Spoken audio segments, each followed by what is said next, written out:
2:03 on Tuesday, October 13th, and I'm going to call the workshop to order for the Board of County Commissioners. And I'm going to ask that Commissioner Harvey give our invocation, and our pledge will be led then by Bill Pickens. Let's bow our heads. Gracious Heavenly Father, we thank you for another opportunity today to do the county's business. We pray, Lord, as in this workshop that all things will be done decently and in order, and we'll gain knowledge directly from your throne room today, directly from you. And Father, we thank you so much that we can call upon you as a free nation to be with us, to guide us, and to protect us. And Father, we ask all these things. In Christ's name we pray. Amen. Amen. Please join me in the Pledge of Allegiance. I pledge allegiance to the flag of the United States of America and to the republic for which it stands, one nation under God, indivisible, with liberty and justice for all.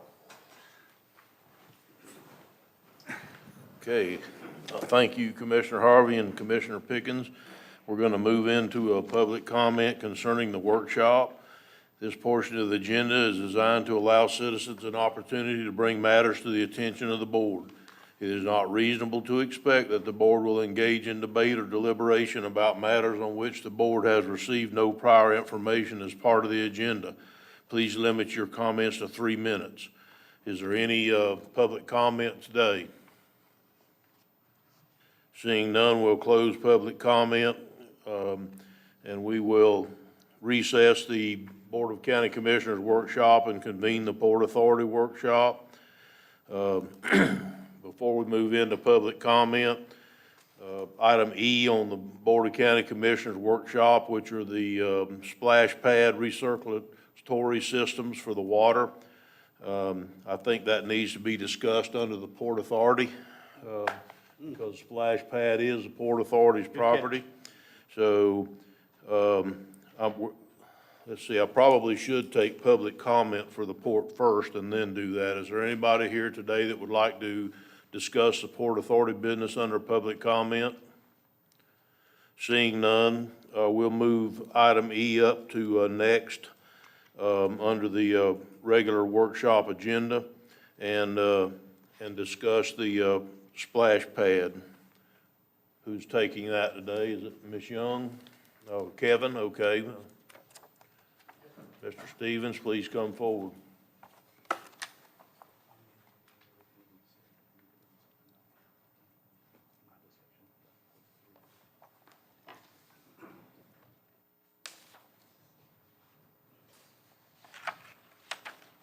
Please go ahead, Kevin. No, sir. The item today is twofold, as you can see from the agenda item. One is to talk about the closing date of the splash pad, which we were looking at approximately Friday, November the 13th, as the last day the splash pad will be open for this season, and then also get some guidance on what the commission's will is for general open and closing times of the year. Thank you, I guess. So, you know, like a typical April to October time frame or something like that. But first off, the closing date, which, again, that gives us through the Veterans Day holiday to finish it up. I think that's fine by me. Does anybody else have a problem with that? Okay. Kevin, I think that this commissioner would just like to see you go ahead and do it at times that you feel like is adequate, as long working with your supervisory staff. Yes, sir. Unless you actually want a schedule set by the board. I mean, we don't schedule when other parks open or close or any of that. So. No, sir. No, sir. And I'm fine with that. The other item, as you can see from the agenda, is we initially discussed when we got the splash pad the possibility of converting that over to a recirculating system instead of the current drainaway system that it is now. We got the final numbers back from the contractor, Bliss Products, who constructed the splash pad for us, and as you can see from the packet, his number is approximately $115,000. This became important when I received a phone call from the city of Palatka that we were going to be getting a $7,000 water bill for the month of August, basically. We have a water bill that I've attached to the packet, but that's really, even though it says it's for 59 billing days, it's really only for 30 days because we didn't open the splash pad till August 12th. And so that August through September. So Are they charging us the sewer charge along with the water, even though we're not dumping any water? they are not charging us Water for the only? sewer. No, sir, yes, water only. So as you can see from the calculations that we kind of did with conversing with the city of Palatka, and I also ran some of these numbers by Mr. Reynolds just to double check. So we're looking at approximately $40,000 a year for water usage for the time period of being open, approximately 6 months. Kevin, my question would be is when we were going through this process to start with, and I was thinking that we already plumbed it to tie into the recirculatory system, but we just didn't do it at that time. And so do we know what the number was at that time? Because I didn't believe it was 115,000. It was more like 60 or 70, wasn't it? Depending on which option we chose, it's between 50 and 70,000. And I did make a couple of phone calls because that number seemed a little high to me as well. And I talked with actually the subcontractor that they're going to go through and had a conversation with them. And the difference is between doing it while they were on site is now they're having to call all the contractors back in, bring all the equipment back in, bring everybody back in instead of doing it while they were there to do the work for the system itself. But that shouldn't cost $50,000, Kevin. I think we might need to research this a little further. Do you have something to add, Commissioner Rolls? Yeah, so I went online and looked at VACPAC in Jacksonville. There's a company called, you're a pool operator, you probably dealt with their equipment. I would personally like to see us reach out to someone like that. If in fact they ran the lines out like we asked and prepped this thing so all they have to do is connect the suction and discharge back, put the holding tank in for filtration, and then our chemical feeds, whatever they might be, you're not looking anywhere near $50,000 to $60,000, let alone 115. So unless they didn't put the curb around, and now they're gonna have to come in and rebuild the curb and re-slope it, I can't imagine how they would get to $115,000. I actually called Compact Filtration, who is the sub who did all this work for us initially. And they're the ones who I tried to see if we could just go straight through them, but they are only a sub. They have to be contracted out, and then they come in to do the work. So, and I think the VACPAC is along with Compact. They're kind of a sister company. So I did reach out to them to check those numbers. I can certainly reach out to another group or so to see if anybody else has that capability. But this is Well, what we have. VACPAC sells, you can buy a VACPAC system. They'll sell you the system. Yes, sir. It's a matter of digging a hole in the ground and setting the whole tank and box, everything. I completely agree. I think that we need to look at this a little harder and a little farther. We got time. It's not, yeah, exactly. We're gonna just run it like it is through closing date in November. And then at that point, we need to look at it, not like it's an emergency situation, but actually find somebody that has the ability to do this. And there's a lot of people that do this. Sure. Commissioner Harvey? Thank you, Mr. Chairman. Kevin, didn't they give us a diagram of how they laid those pipes out? They did with once we chose the option for the splash pad, they gave us the diagram for that, yes. So we should know what's underground right there. Yes, sir. Okay, good. But they were supposed to they were supposed to put pipes there for a recirculatory system. That was part of the deal. Was Yes, that sir. done? As far as I know, it was. I wasn't there when they were actually on-site building and digging the trenches, but everything is there. From what was explained to me by Compact is there's going to now have to be a concrete slab with a shed put in, because this has to hold the chemicals that are going to, some of those are dry chemicals that are going to have to be put into the water supply for the recirculation system, along with the Stenner pumps, the parasolic pumps. All that's going to have to be housed inside of a dry shed area to keep it out of the elements. So that's going to be part of it as well. Mr. Chairman, if I might. Yes, I think Mr. Pickens was next, Commissioner, and then Go ahead and you. finish, Jeff. I'll Go add ahead, Jeff. afterward. He asked you to go ahead. I built a commercial pool up in Jacksonville that was 46,000 gallons, and it had a VACPAC system in that one as well. And everything was stored inside of what we call the dog house. Had the pumps, the Stenner pumps, everything. The only thing outside was the 2 tanks that went in the ground. They were very small for your acid and your liquid chlorine, if we go with liquid. But I don't know why we'd be thinking that direction to have anything vertical. I think that we would be much better off having something that's on the ground, easier to service, don't have to worry about the building. Anytime you put chemicals like that inside of a building, the building's going to get eaten up. But and I'll be more than happy to work with you on this. But I'll reach out to VAC. Can you get me an as-built set of drawings? If I have the as-bills, I could probably help you out a lot. I can certainly look for those. All right, thank you. Yes, sir. Commissioner Pickens? Kevin, when we discussed this, I guess it was yesterday, you did say when we go to the system, which I think we're going to have to with the amount of water usage, it's going to restrict the usage of this facility or It'll certainly put more limitations on what we have. When you go to a recirculating system, you have what's called a bather load. So you can only have so many people on site. If you go to a swimming pool at a hotel, it says only 20 people at a time. Once you go to a recirculating system, you can only have so many people in the splash pad area at one time because it's the calculation of how quickly the water can get cleaned and disinfected and then be used again. And so it would place a limit on how many people could be in the splash pad area at one time. You would also have to take Department of Health chemical readings 3 times a day to check the pH and chlorine levels of it. They would come inspect it on a regular basis to make sure that we're still within the guidelines, the parameters of what they set for us. So it would have some changes, some effects on us as well. Well, if Commissioner Rawls was serious in what he just said, I believe that that's the route we need to move next. We need to try to find the as-bills. We need to make sure that they pipe this forward with circulatory system because of my understanding that was part of the deal.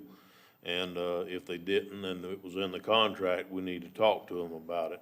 And then let Commissioner Rawls try to help us go out for bids on some type. Maybe he can help us come up with a packet that we can send out on the street for bids without hiring a full another engineer for a recirculatory system. And so, this is not groundbreaking for this board. We have done it on many occasions, let a commissioner take a project and run with it to the degree that it needs to come back to the board. So, thank you for, Can I ask you one more question real quick? yes, sir. Is there any consideration, I couldn't find in here, any consideration for a holding tank? Their holding tanks were going to be back behind the restroom building that's currently there. That's where they were going to have How many again, gallons? the water table in that area is so high. That's why we had to have them come back and move the valve system and solenoid system out of the ground and up on the side of the building because the water table is just crazy high over there. Yeah, it's wet. So Are that's, they looking at any, like a 500-gallon reservoir that, so you I have? don't think it was that large, to be honest with you, That Commissioner. might help out a lot.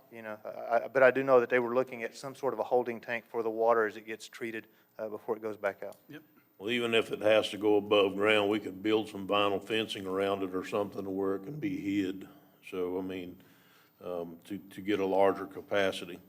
So with the board's consensus, we're gonna just let Commissioner Rawls get with Kevin and try to work on that and come up with a proposal and a bid package that we can send out.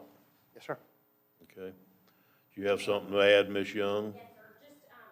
Just briefly, just to let the commission know, you've given us the ability to modify those hours, but I do want you to know that we did move the splash pad operational hours from 8 p.m. up to 7 p.m., and that's just a safety issue. It's getting darker earlier. So there was just some concern on Facebook, and just so that you guys are informed and you know what's going on, that was simply an hour adjustment due to it getting darker earlier. Okay? After this weekend, it won't matter. Thank you. That's true. Cold. Thank you. And, that's another thing. If it gets real cold out there, you might even consider moving it up from the middle of November, even further up than that, like the 1st of November. So with that, we're going to move into general discussion. And before we do, Administrator Suggs, did you have a comment you wanted to make, sir? No, sir, we can do it under general discussion if you like. Okay, well, Go we're ahead. under general Okay. discussion. Okay, if I could get Mr. Sullivan to join us up front, I'm giving him a second to get here. He's kind of, incapacitated a little bit today. But just so you know, we were contacted recently, while it's not on your agenda, to request a resolution to bring to the board in 2 weeks. A resolution to support the work project opportunities that we have out at the barge port. So we are contacted by our federal lobbyists on behalf of the Army Corps of Engineers to see if we could get a resolution of the board supporting our project out there. And if you have any questions, I've asked Mr. Solomon to kind of run down where we're at with this. If you have any questions about our letters of support, the businesses that we may be able to assist out there and the things of that nature, try to revitalize and get some type of feasibility study going out of the port utilizing federal dollars. Sam? Okay, yes, sir. I'll give a quick recap of the project, where we are, where we're headed towards, so you understand what we're talking about before they bring the resolution to you in a couple of weeks. On one end, we have the United States Army Corps of Engineers. They would be the ones that would set the water depth and levels at the proper navigable levels so that we could actually, the waters would be navigable by larger vessels than currently. As you know, the Shands Bridge is going to be raised. The schedule for that is actually being brought forward by Congressman Yoho. This would allow larger vehicles, especially commercial vessels, to be able to come down the St. Johns River, including Putnam County and Palatka. A federal lobbyist has secured federal funds to initiate a drainage study by the Corps of Engineers to see what would need to be done to actually make those waters navigable on a commercial level. We have pursued and are still pursuing a port study that would do a feasibility study of the current port, what would need to be done, what accommodations, what changes, what enhancements would be required to make it a commercially viable facility. Once those two have been accomplished, we can then have the waters dredged, and we look towards a redevelopment project at the barge port. We would probably seek a grant with the United States Department of Commerce, their Economic Development Administration. They have already toured the facility, they're familiar with the facility, and they are interested in investing in the facility and developing the facility. So we already have some interest from the federal government to put money into the project and to develop a viable port that could not only take care of our current business partners in the community, but attract new ones. When you consider that we have the port, the water vessel routes, we have the rail spur, and we have the highways, we could become a transportation hub for commercial products. I'm just keeping this quick for you all. We already have several members of the community that have expressed support for this venture. That includes Seminole Electric, Palatka Municipal Airport, the Northeast Florida Regional Council, Congressman Yoho, the Putnam County Chamber of Commerce, Georgia Pacific, and Veritas Steel, and we are still out there looking for additional support. So that's kind of in a nutshell what we're looking at and the direction we'd like to go in. Commissioner Harvey? Thank you, Mr. Chairman. So what I'm hearing basically is two studies. One drainage study for the navigable waters of the St. Johns, correct? And then a feasibility study for the entire area that we call the port out there. Is that what I'm hearing? That is correct, sir. So this morning we talked about the rail spur, and you just mentioned it again. That's something that we could actually look at when we're looking at that feasibility study, if we can find funding for that. Because I think there's a greater need than just one spur coming in, is what I'm trying to say. I think we could either, it needs to be fixed, no doubt about that. I think Commissioner Rawls mentioned that this morning even. So with that in mind, how close the drainage study is pretty much something they're working on right now. Josh is working on right now, Mr. Gaviton. But what's the chances of the feasibility study? Well, we thought to get some funding through the state. That did not fall through. We are looking at other possibilities, possibly the local college and as part of a business administration study. We're looking at possibilities right now. I don't have anything concrete at this time. That's okay. I'm excited about this. Frankly, we've been needing a master plan out there for a long time. And maybe this will get us started to that master plan of what do we look like when we grow up, basically, So thank you. And also, going back to the grant that we did not receive, we are already talking about how to enhance our project, our proposal, and pursue it again this following fiscal year. I appreciate it. I think that's wonderful news, frankly. Thank you, Mr. Suggs. Absolutely, thank you. Commissioner Harvey said the entire port area.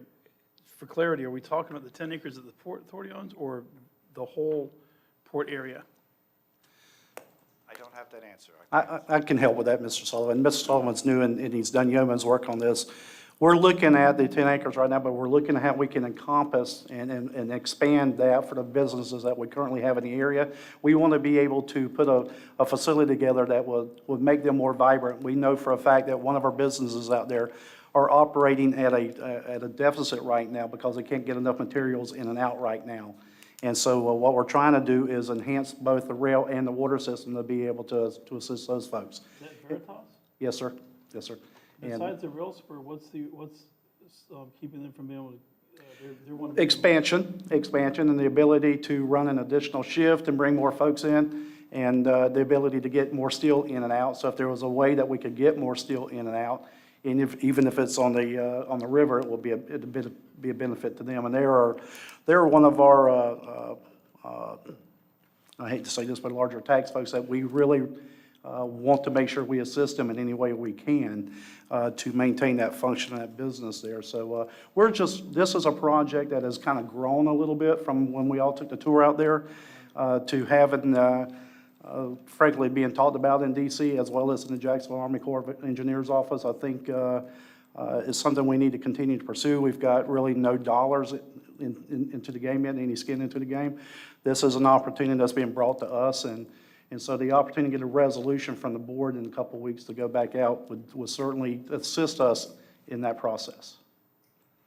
Mr. Chairman, I can't see why we wouldn't support that. So, I mean, do you want us to make a motion today that we're? Just by consensus, we'll bring it back in 2 weeks, and I believe Mr. Gaviton will be here to present it or request it himself, so we'll be good. Thank you. All right, Mr. without Sullivan, thank you. exception from a commissioner, we'll do that by consensus. Thank you, Sam. Is there any more general discussion on the report today?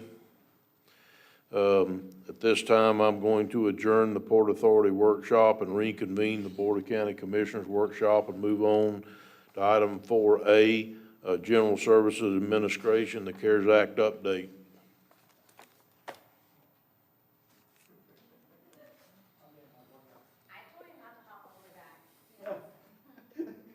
I don't think he's hopping. I don't think hopping's the right word. He nicknamed himself Hobbling, hobbling maybe, but not hopping. I think y'all need to try to get a little closer to the microphone. I'm seeing Jacob wave every now and then. And Jacob, Mr. Suggs is hot. His microphone is real. I'm freezing my butt off over here. Appreciate that. Oh, you took it as a compliment. Easy. Are you ready for me, Chairman? Yes, ma'am. Good afternoon. I'm going to update you just briefly where we are on the businesses and nonprofit grant program, and then our other part of our CARES team is going to update you on the individual assistance program. So as of close of business yesterday, we had 210 eligible businesses who had applied for the grant program and 43 nonprofits who applied. 100% of those had been reached out to and furnished the grant agreement to return to us, and 171 have already been sent to finance to process those checks. So just a brief update on where we are with businesses and nonprofits, and then Jim and Sam are going to bring you up to date with where we are on the individual assistance program. Okay. Hello again. Just going to brief you on what's going on in terms of establishing the individual assistance program with CARES, as the commission requested us to do. We have been in discussions with the United Way of St. Johns County, which also services Putnam County to actually administer the program for us. They have the experience and the staff to do so. We are also in the final negotiations with Neighborly Software, which is an application many of our fellow counties in the state are using to facilitate the application process for our citizens. And one of the advantages of this program over what we've been using so far is that with Neighborly, if you don't have all your documentation in place in the online application, you cannot submit. So you will know before you hit send, you will know that you need more information submitted. So it helps our citizens get a complete application the first time around instead of going back and forth and delaying payments to our citizens. We've also talked with the Finance Department regarding how we would process the materials and create payments to, because we cannot just give the check to a citizen. We have to give the check to the different agencies to they owe, like say the utility company, the rental agency, the mortgage company.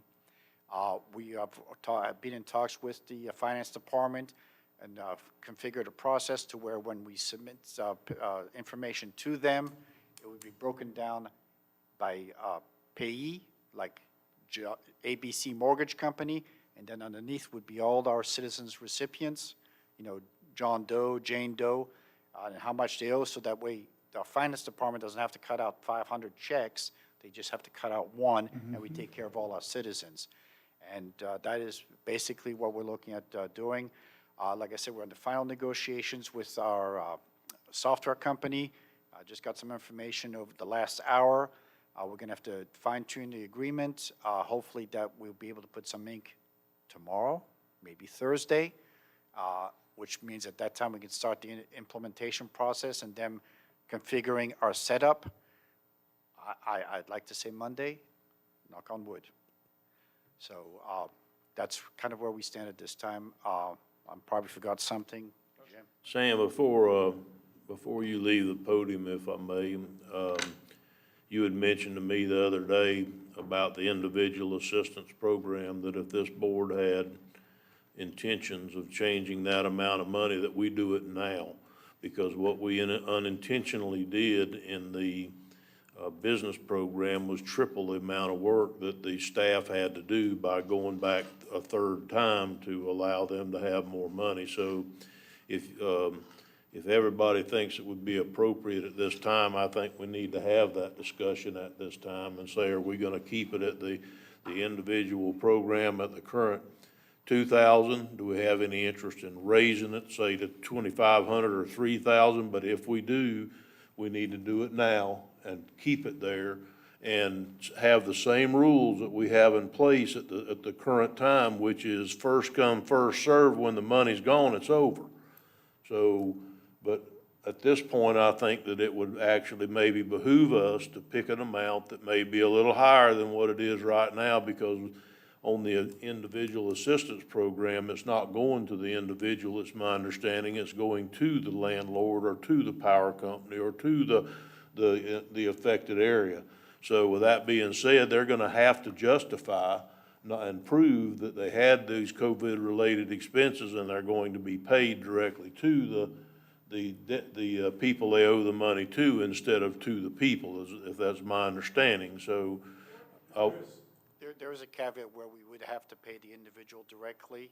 That is, if it's a publicly owned company, utility, or if it's a back payment or something, but they've already paid, and that's deemed eligible. okay, that's fine. Yeah, that's okay. But for the biggest part, it's going to be, the people can't take 2,000 or 3,000 or whatever the board sets today. They can't take that money and then just change houses because and not pay it to the people or the renter. We're going to make sure that's not an available option, correct? If I understood when you were explaining it. Okay. So if we'll stay on that subject for now, and then we'll get to you, Jim, if that's okay. And Commissioner Rawls, I believe you were next. So you mentioned back pay reimbursement. If somebody was laid off in March, was able to make their rent or mortgage payment, whatever, in April, May, June, and they've now hit a brick wall, they apply for this. Am I understanding correctly, they are able to recoup the money that they did pay back then, if they can show that they were able to pay their rent or their mortgage? Is that correct? Yes, if they could show that, for example, you said they were laid off in March when this all Right. started. As long as after March 1st, yes, they would be. Okay. Yeah, I agree with Commissioner Turner. From what the update we just got, we're at about $5.3 million expended on nonprofit and for-profit businesses, which is nowhere near what we have. So if there's a greater need, and I'm getting that number from, you said 210 businesses and 43 nonprofits? Those are the numbers I gave you, yes. Yeah, and that, so, and I'm pushing at $10,000 per business. So we've got the extra money. Our goal is to get rid of as much money before December 31st as possible. So I would think that we would probably be in the public's best interest to increase the maximum amount, maybe up to $5,000 per person. I think that's a little stiff, but, because you may be cutting out some people that actually If I needs shoot it. high, it'll come back down to here, so. Yeah. Well, We're what are negotiating. Are we on Pawn Stars today? Yeah, right. Glad you did pronounce that one correctly. So, anyhow, what is it? Oh, you're next, okay. Go ahead, Commissioner Harvey. Julianne, we set a line item budget on the individual assistance. So are we going to increase that line item budget, or are we just going to increase the amount given to? Yeah, go ahead, I'm sorry. No, I think you understand the question. Yes, sir, I do. So if you'll remember when we did that spend plan, what we did was roll up those assistance programs that are for our community. So basically, we have a lump sum of $8.5 million in the business, nonprofit, and individual assistance program. Then we earmarked $3 million for businesses, $3 million for nonprofits, and $2.5 million for individual assistance. As you can see from my numbers, right now your nonprofits are not trending where your businesses are. So remember, what we're going to provide to the state, or what we're attempting to provide to the state, is a narrative that says total assistance to the community is 8.5. So if you were to morph those as we go forward, now remember, my numbers did not include your businesses who are in a missing documents category, and we are submitting those every single day. So those numbers are going to increase drastically, especially for businesses, not so much nonprofits. We don't have a ton of them. But so it's a moving target every single day. But it's my understanding that we're free by the spending plan that we submitted to the state to change the amounts of each individual program if we have. Within that lump sum, Within right. the, That's within what the we're $8.5 proposing. million, and That's so. correct. Now, the you state know, hasn't given us formal approval on even our state plan. Now, once they do, they may say, I want an earmark. But at this point, we've only given them lump sum dollars. And my Okay, well, second, excuse me, I thought you were done. No, my Ms. Howard, second please go question ahead. is this. The conversation a second ago was people who were behind on their rent and the mortgage, and I think we had a good discussion on that yesterday. So thank y'all very much for that opportunity. But it could be that a person gets the money and doesn't have past due rent, past due mortgage, past due light bill, and they do receive a check from the county. Is that what I'm understanding? Right, that was along the lines of the example Commissioner Rawls just went through. So essentially, if an individual can prove that they had a hardship due to COVID, I was laid off in March, Right. but I continued to make my rent payment, I just didn't buy my kids' school shoes. Right. Then there is a provision by which we can go back and reimburse them if we've proven the financial hardship due to COVID. Good, thank you. Thank you, Mr. Chairman. Okay, so I guess what I'm looking for today on behalf of Sam hemming me up yet the other day is that we need to decide what the top tier of this is gonna be once and for all, and not change it again. Because every time we change it, while it's a good thing to change it, we're doubling the work each time for staff. And I know that the commissioners have been back there, but it seems to me like every time I go back there, they got 4 people hemmed up in a room that are full-time working on these programs, 4 staff members.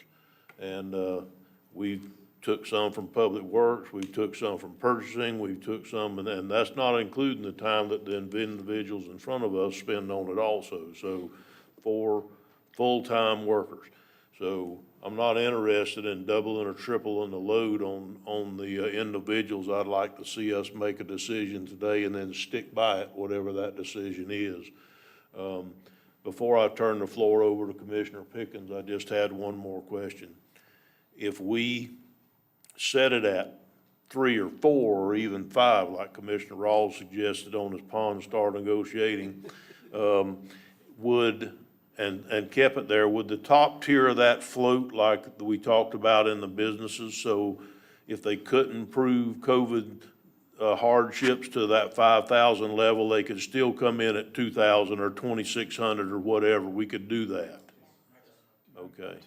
All right, that's the question I had. Commissioner Pickens? Yeah, that was one of the questions I had, so you answered that. When do you think you'll have approval of the spending plan? Do you have any idea? We had our state-assigned grant liaison, the first meeting yesterday, and have another meeting with him on Thursday. We're tweaking some of the language. He's got some great advice, so he's helping us through that process. So, and we essentially knew that we had something coming to the workshop today that may adjust our spend plan, and so hopefully we're going to be able to submit it and get the state to give us something after Thursday. I'm gonna ask this, but in the people, the businesses that you've had contact with, individuals and nonprofits, do they understand that they have to prove that they had these COVID-related expenses? It's not, I'm just signing up to get me some free cash. We've had both scenarios. We've had some businesses who have come in and said, I can't prove that much in COVID-related expenditures. And obviously, no county staff is providing advice or consultation to our business community. We've had some just sign the sheet and want the max amount of money. We ask them if they're concerned that they reach out to their accountant and or legal counsel to discuss the agreement. The agreement is 8 pages, so if they take the time to read it, then they would clearly see the nexus and the eligible reimbursable expenses. Now, that's for your nonprofits and your businesses. It's a different scenario for your individual assistants. That's all. Thank I'm you. afraid there's gonna become a day of reckoning. I'm concerned. Hopefully not, but I'm concerned. But you know, Mr. Chairman, that's up to them. The onus is on them to provide, and I they. understand, but the So, I onus know. is on us, because if Yeah, they don't, if but- they decide not to pay and they don't have the money to repay us because they've spent it, then it's gonna be up to the county to stroke a check and go after them, not the state. If I'm understanding, that is the rules that we, on correct. the And when agreement that- we signed, so. If or when the audit comes to the county. And if or when the audit comes, then the county attempts to come to the business. But ultimately, the county is the subrecipient, so it would be the county's audit to furnish the records. I just think it would be, I think that if we try to do the right thing and someone does the wrong thing, I don't know how much we can protect ourselves from that. I really don't. I mean, unless we just say, give me all your bills and let me see your financials, and we're not asking for all that, so. Unfortunately, in the world that we live in today, if we're gonna hand out $8 million in money, and half of it decides that they're not gonna pay back, and there are a bunch of little deals, even a bunch of small deals added up, or they don't have the money to give back, the county's gonna be on the line for that $4 million, but we knew that going in. Yeah, we did. But you talk about a bust your bank account moment, that will be it. That'll be it. So hopefully we're being as careful as we can as we go through this. Commissioner Rawls? So some of the eligible expenses start March. Do they cut off, expenses, do they cut off December 30th? Yes, Or sir. is it, okay. So, Our arbitrary deadline. do what? Oh, no. You're good. So you're having a 9-month conversation, to give you a little bit of ease. If somebody had $1,000 a month in obligations, either for insurance, mortgages, rent, electricity, on average, I think the least you're gonna spend in the city limits is around $200 a month for water and sewer and trash collection. So I don't think it's gonna be hard for businesses to be able to hit that. I'm pretty comfortable knowing that they're gonna be honest about it, but unless they're running a business out of their backyard, they're gonna have overhead. Right. And it didn't stop coming with COVID. Is there an opportunity, if we're coming up into, as far as the plan goes, to put some language in there that says that if we're coming up, say, the middle of, or the end of November, and we know that the cutoff date is December, and you have larger businesses out there that have 20 or 30 or 40 employees and they, huge overhead, that they might be able to come back for a second bite at the apple if we know that we're gonna have the money left over? Or So, nonprofits? Commissioner, the answer is yes. However, staff recommendation is going to be that you are very, very cautious about that road for a number of reasons. One, it does start us all back over at ground zero trying to get everything done. our office, the clerk's office, the whole 9 yards. The other is our consultant feels very strongly that we're kind of at the max tolerable amount that's going to be seen as community aid. And anything above that is really going to get into a scenario where you would, the prudent or responsible thing to do at that point would be to mandate that the entity account for every dollar spent, just like we're making our constitutional offices and our municipal partners. So it becomes a situation that if you started in November and you said, okay, X% of these can now get $5,000 more, then we need to account for $15,000 for that, whatever percent you've allocated. And we would have to then get the consultant to validate that all 15 grand of that is eligible expenditures. And just frankly, the logistics of that concern me, just staff recommendation. I was thinking more along the lines of the nonprofits, and we've discussed a couple that were larger. So we've There was only one in here had, this morning, by Yes, the sir. way, so. yes, sir. We've only had about 4 of them reach out to us and inquire about the process if they'd like to do more than the 10 grand. Because remember, the nonprofits are under a little bit different caveat for CARES. So they have to prove that their program they're providing is a response to COVID and how COVID created the community crisis. So if I've been providing food for 10 years for the community, I can't very well argue that COVID decided that our community needed food. Follow that train of thought, if you will.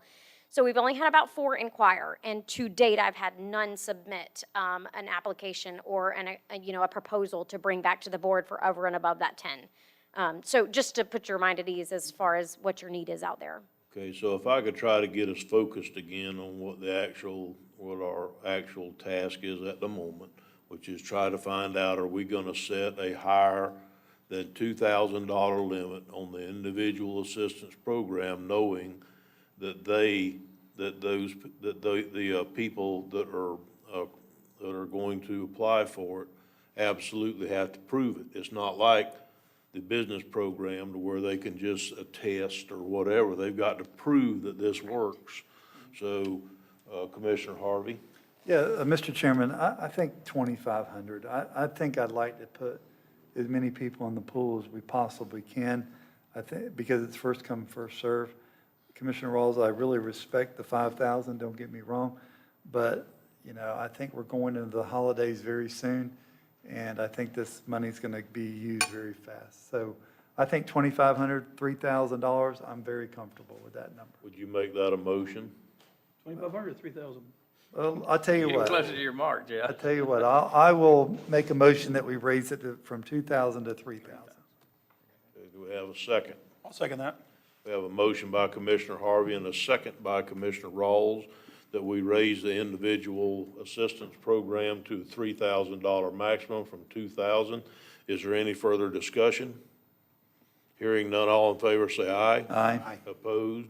Ayes have it, motion carries unanimously. Now, even though, yes, just if you would just say it, even though we don't usually vote in workshop, when it comes to the CARES Act, we don't have time to go 2 more weeks for another meeting to okay this type of information. Commissioner Rawls? Sam, did I understand you correctly that this will be on the street Monday, you hope? You're shooting for that? That is my hope. Like I said, we still have a couple of fine tuning to do with legal regarding the contract with the software company. We passed the United Way contract this morning on consent. So it's a couple little intangibles. Once we got those ironed out, then we just need them to configure our system to go online.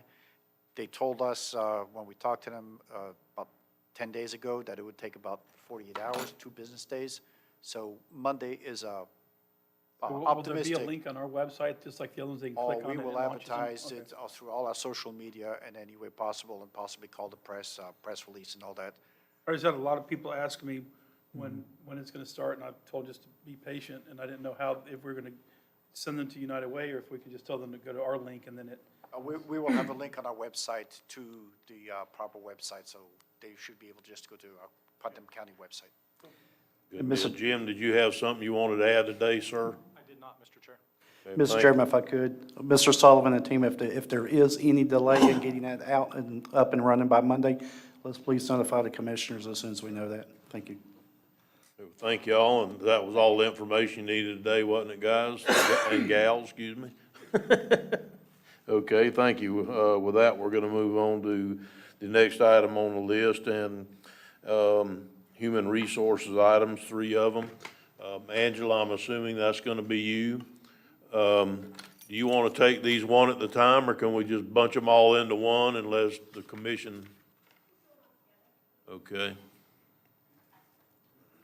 I think Barbara's is a little different. so we have sick leave termination, and, come on up, Barbara. Ms. Shepherd, excuse me. Okay, if you wanna just kinda take them all and that, and then, if it gets too, ominous, we'll back it up and go into sections if the commissioners have a lot of problems. I read all the way through this, and it was pretty calm changes to me, and they were all recommended. You wrote the changes, you and Barbara and staff wrote them, right? The recommended changes. And also legal as well. They had some advisement over Okay. what to take in and out. Okay, you're gonna have to get close to the microphone or speak louder. I see Jacob back there having a fit. Is that better? Yeah. Yes, thank you. So, Okay. Mr. Chairman, Yes, Commissioner Harvey? I think everybody's had a chance to read it. I don't know, do you want to go through every page or just find out what commissioners? I mean, I'm I happy I to would hear your kinda thoughts recommend, about. if you don't mind, that we just go commissioner by commissioner and say, do you have any comments or questions on a certain page over the different ones, and just explain that, because I think most of it is self-explanatory, and seems to me like it's more than okay, the recommended changes. So, sir. does any commissioners have any comments they'd like to make on the recommended changes? I don't. Do you, I Bill? just like to make the comment that I'm glad that this is getting looked at after so Thank you. many years. It probably needed to be looked at, so I appreciate it, and it's very self-explanatory. I appreciate the conversation we had after our meeting today, and I did read it all this afternoon. So We appreciate your hard work, we truly do, but unless there's some particular point you want to bring up or whatever, it sounds to me like by consensus, we're ready to just move it forward to the consent agenda on the next meeting. Is that correct? That's correct. Commissioners? Okay, Sounds good by me. thank you. Mr. Chairman, More item. I do want to hear Barbara say something But into the we do have microphone, one though. thing before we we should do know. have one thing, yes. So on the excess workman's comp, we do have a plan that you guys would need to help us choose from. We have a staff recommendation. I'm just going to have Barbara speak on this for a second. Yeah, sorry, I'm glad you brought that up. That was only discussing the Yeah, two you betcha, policies. that needs to be discussed. Our current carrier, we've had a $600,000 retention for quite a while, and now they're not offering that any longer. They offered us several other options, and we wanted to bring it to the board to look at. The self-insured retention is basically a deductible. We've been self-insured since 1989, and over the years, it's crept up. Fire and police are always the hot topic, so that's part of the reason Midwest is trying to get out of that arena, so they bumped us up to a flat $1 million. The other two companies, the other company offered us 2 options. Safety National with an $850,000 retention, and the other option is $1 million on fire police claims and $700,000 for all other employees. You know, I don't have a crystal ball. I don't know where our next excess workers' comp claim will be. It could be fire police, it could be a staff assistant in a vehicle wreck. But we wanted to present this, guys, to you to look at and get your thoughts on it. My first question was, is this aggregate or per case? It's per case. Okay, so we're gonna retain the first $850,000 on option 2, and the first option is just not an option at all. I mean, because for $20-something thousand, we get $150,000 per case. That's a no-brainer. And the last one, most of our serious claims are probably from fire and police, I would think. That's For the why they most wanted part. us to retain the first $1 million of each one of those cases, so. I have had a few others, but the majority are fire and police. And Well, since I think we 14, need to have take 2 of the them now. one with the very least risk to the county. We're spending the public dollars here, and with that being said, I think we need to look at option 2 is what I think, because it's the less retained out of the 3, and it's only, $21,000 more than option one, that we retain a full million instead of 850,000. Seems to me like, Midwest is just asking us to go ahead and seek someone else and leave, it looks Yeah, to me like. they're wanting to pull out of that Right. business. Commissioner basically. Harvey, you were next, sir. Thank you. Yeah, I had option three, but Barbara and I talked about some things that possibly could be done in the risk management field to look at some of those, couple of those high things that we got. But option two is very good for the county also, so I could support option two very well, so. Commissioner Rawls? Like, Commissioner Harvey started to allude to it, is there anything that we can put into place that would decrease the premium? In other words, and I'm sorry if this sounds not immature, but in my business, you know, if we have a drug-free workplace program and a safety policy that's published, if we have quarterly audits and inspections by our insurance company, it brings our rate down by about 20+%. We are self-insured, so we don't get that drug-free workplace credit. Right. Um, But I mean, is there anything we can put into place that would help out with this? Because I understand that, you know, if we're gonna eat the first $850,000, if we have something in place that keeps us from having claims, it also reduces their risk of having to reinsure as well. So, My question, I guess, would be, and because you're absolutely correct on the workers' comp employer side of it, that you're absolutely correct. There is a setup that I know is available. They may not make it available to us, but it is available, where the actual SIR is a lower rate, and then you have an aggregate tier in between what they take over as reinsurance and the tier that you retain full. And it's the aggregate layer actually allows let's say you had an aggregate layer of $500,000 or $1 million, they would take a retention of 500,000 and then an aggregate layer. So you would take the next, whatever that aggregate is, 500,000 to $1 million, and spread it across all claims. So until you reached your $500 retention, plus you had your aggregate, which is all of them added up in between, until you reach that aggregate, you retain that first money, but it made the reinsurance quite a bit less expensive by accepting that aggregate layer in between, and it also allows you to have a less retention layer underneath. So has anybody said anything that they might be willing to look at a plan like that for us? Well, the Arthur J. Gallagher, they actually submit ours to 3 different companies. One of them wouldn't even look at it because we have fire and police. You know, they're just viewed as a high risk, and some companies just don't want to go there. And I think if we were a different type of business, it would be a lot easier for us to do that. At what point do we have to make this decision? Is it like everything else, like day after tomorrow? I need to get my renewal ordered, yes, Okay, when is the current policy run out? 15th, The 15th of November, October. October? 2 days? Okay, I would, Mr. Chairman, in response to that, when we got the information, it was already at the 11th hour.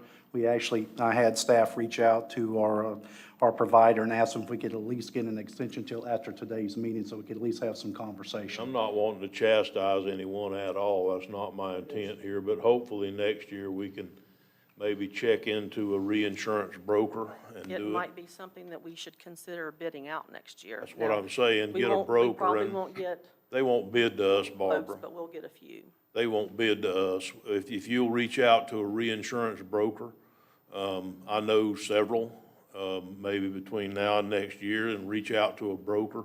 They can actually go to companies all over the country instead of us just dealing with people that want to deal direct. There's companies that broker reinsurance, and that's all that they do. And so I know that we don't have time to do it this year. I know that reinsurance comes in at the last hour. They do that like electrical contractors don't want to bid until the last hour before a bid. You know, it's just part of the world and the way it is. And so at that point, you know, I'm willing to move forward today to keep this moving or whatever, but next year, we sure need to get a broker to bid this out for us, because there could be some substantial changes and program differences between we have now, like the $500,000 X a million, or whatever An early start also, like, maybe even before budget time. Just start it early. Right, yeah, and that's what you'd need to do. You'd need to reach out to your brokers. If this thing is in October, you'd probably need to reach out to them in maybe July, because it's gonna take a while for them to come up with the different programs and contact the different brokers and see what's available out there that they bid to a county. I know we've got to be able to find something better than this if we went through that type of deal. So anyhow, Commissioner Harvey? And along those lines, Commissioner Rawls, risk management, an active risk management, and Barbara and I have discussed this for many years, could really save us a lot. And we could look at claims that we've had and how could we avoid some of those with policies and procedures. Might help out very much so. But you also have the problem of the statute of the police and the fire. The heart-lung bill. The heart-lung bill, which is forced upon us at that My point. 3 highest claims since 2014, one's a vehicle accident, and the other 2 are heart Right. claims. Right, so that's the unknown. And we didn't even choose that. That was given to us by, yeah. Commissioner Rawls? So I think you just covered part of what my question. I'd written down employee training and incentives. If we had a, if we can get the employees in and get them to understand that they're stakeholders, maybe come up with a way that we could incentivize them by some of the cost savings if they work smart, work safe throughout the year, and then there's a savings in the year, then we share it out. I know did the city still do that when you were there?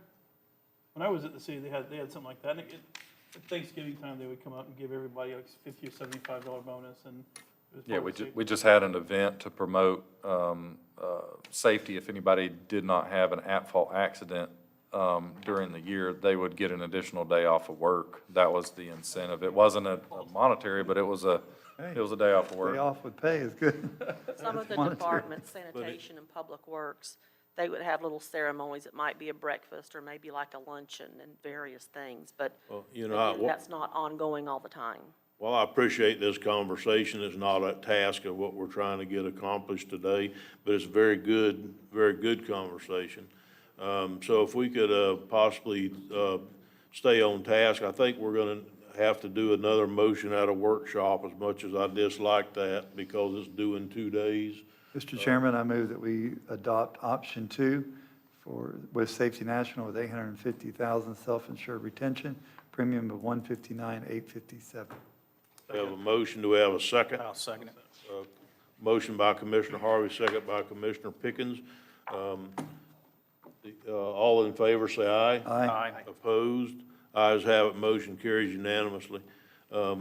Just for anybody that wants to know, Barbara and her team meets every month in a safety meeting, and that's exactly what they go over, things like we're talking about here today, and how they can do better and try to prevent accidents and things like that. But I'm sure that any comments or suggestions that any of us had, they could either write to Barbara or attend one of her safety meetings or whatever, and because nothing's ever as good as what it could be if you had more people looking at it. So, Starts at the top. What I'm talking about is actually a little beyond that, and it would not just include workman's comp, but also our health insurance, because the more that we can get the employees to realize that they are true, honest-to-God stakeholders. Right. But if we realize the savings and they don't realize anything out of it, then there's no benefit for them. Why should they go to the doc in the box instead of the emergency room? yeah, I agree. But like I said, that's a good, I think we should put that on a discussion for a future workshop for us to be able to incentivize our employees. I don't disagree with that at all. Yes, sir. Okay. And Thank you, Commissioner ladies. Rawls, we are actually going to look at a wellness program for next year, so we can certainly look at the two paired together. I think that's a wonderful idea. Thank you. Okay. Great. Thank you for coming today. Was that all you needed today from That's us? all. Thank All you. right. Thank Thank you, you. Barbara, and thank you, Angela. Okay, we're going to move down to item F on the agenda, which is the continuing services contract for CEI on Barden Bridge. I'll tell you what, if we don't get that bridge bid out before long, the troll underneath it's going to die. hate to pour salt in the wound, but we could have done quicker on design build at this Yeah, the point. bridge is out. It's out for bid now. Well, good afternoon. This is for the CEI services for Barton Bridge. I'm going to try to say Ed and Naya, is that the proper? Yes. That's right. All right, that's the Yes. first time I ever said it right, I think. Spoken like a true From Ohio, and you did Etna. Etna. But as you know, since this is a Florida Department of Transportation project, it does require that we have CEI on this project. So what we did is we got a hold of CHW. We actually talked with the Florida Department of Transportation, and they were saying that we asked them which contractors provide really good construction inspection, and they actually recommended CHW for this project. One, because I know it's a critical project, and they keep in their opinion, it keeps the contractor on task. They will be there every day. You can look through the process we went through, but we went through several reiterations of their cost. They first came in at $361,000 when we did this, and then once we got with FDOT and did some other negotiations with them, they came down to $336,000, which is roughly 11.4% of the estimated construction cost. Which for bridges, it ranges between 10% and 15%. And typically, this is believe it or not, $3 million is a pretty small dollar threshold for a bridge. So, and they tend to run on the 15% higher or 15% cost for the smaller dollar bridges. But so I think we got a really good price at 11.4% for this. So what we want to do is just, if you guys want to have discussions on this, but if you guys approve, we'll bring it back to the next consent agenda so that we can get it approved before we, because we need this before we award the bridge construction contract. Commissioner Harvey? Thank you, Mr. Chairman. So the bottom line here is we got $3.2 million set aside for the bridge, and we're estimating 2.9 for the building of the bridge. Correct. 336,000 for the CEI. We're still under budget, correct? Is that what I'm understanding? No, because that part of the design fees come out of that as well. Okay. Basically, if we did the 336 and the bridge came in at $2.9 million, we would still have to come up with a little over $400,000 out of the county's budget. That's not, that's not bad though, because you got somebody paying 90% of the bill and you're paying 10%. I like those numbers all day long. So, okay, thank you. Commissioner Rawls? The design's at 100%? Yes, sir. Okay. So, and it's, has anybody taken the opportunity to value engineer it?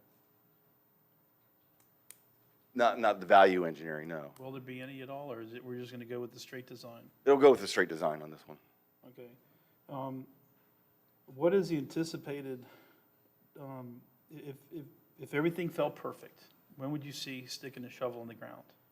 Well, we have a pre-bid meeting on Friday, so that's happening. Then I have to ask with Julianne and figure out when the bids are due. I can't remember when the bids are due on this, but I would hope for middle of December, but that's. Okay, and then roughly a year to complete the project? I believe it is. I think it's less than that. I think it was like 270 days. Okay. Watch out, Julianne's coming. What? Julianne's coming. You done for now, Commissioner? Yeah. Okay. There's nothing that boils my blood more than having to pay this. I know. But this is an FDOT project, and they're paying the bill, so we have no choice.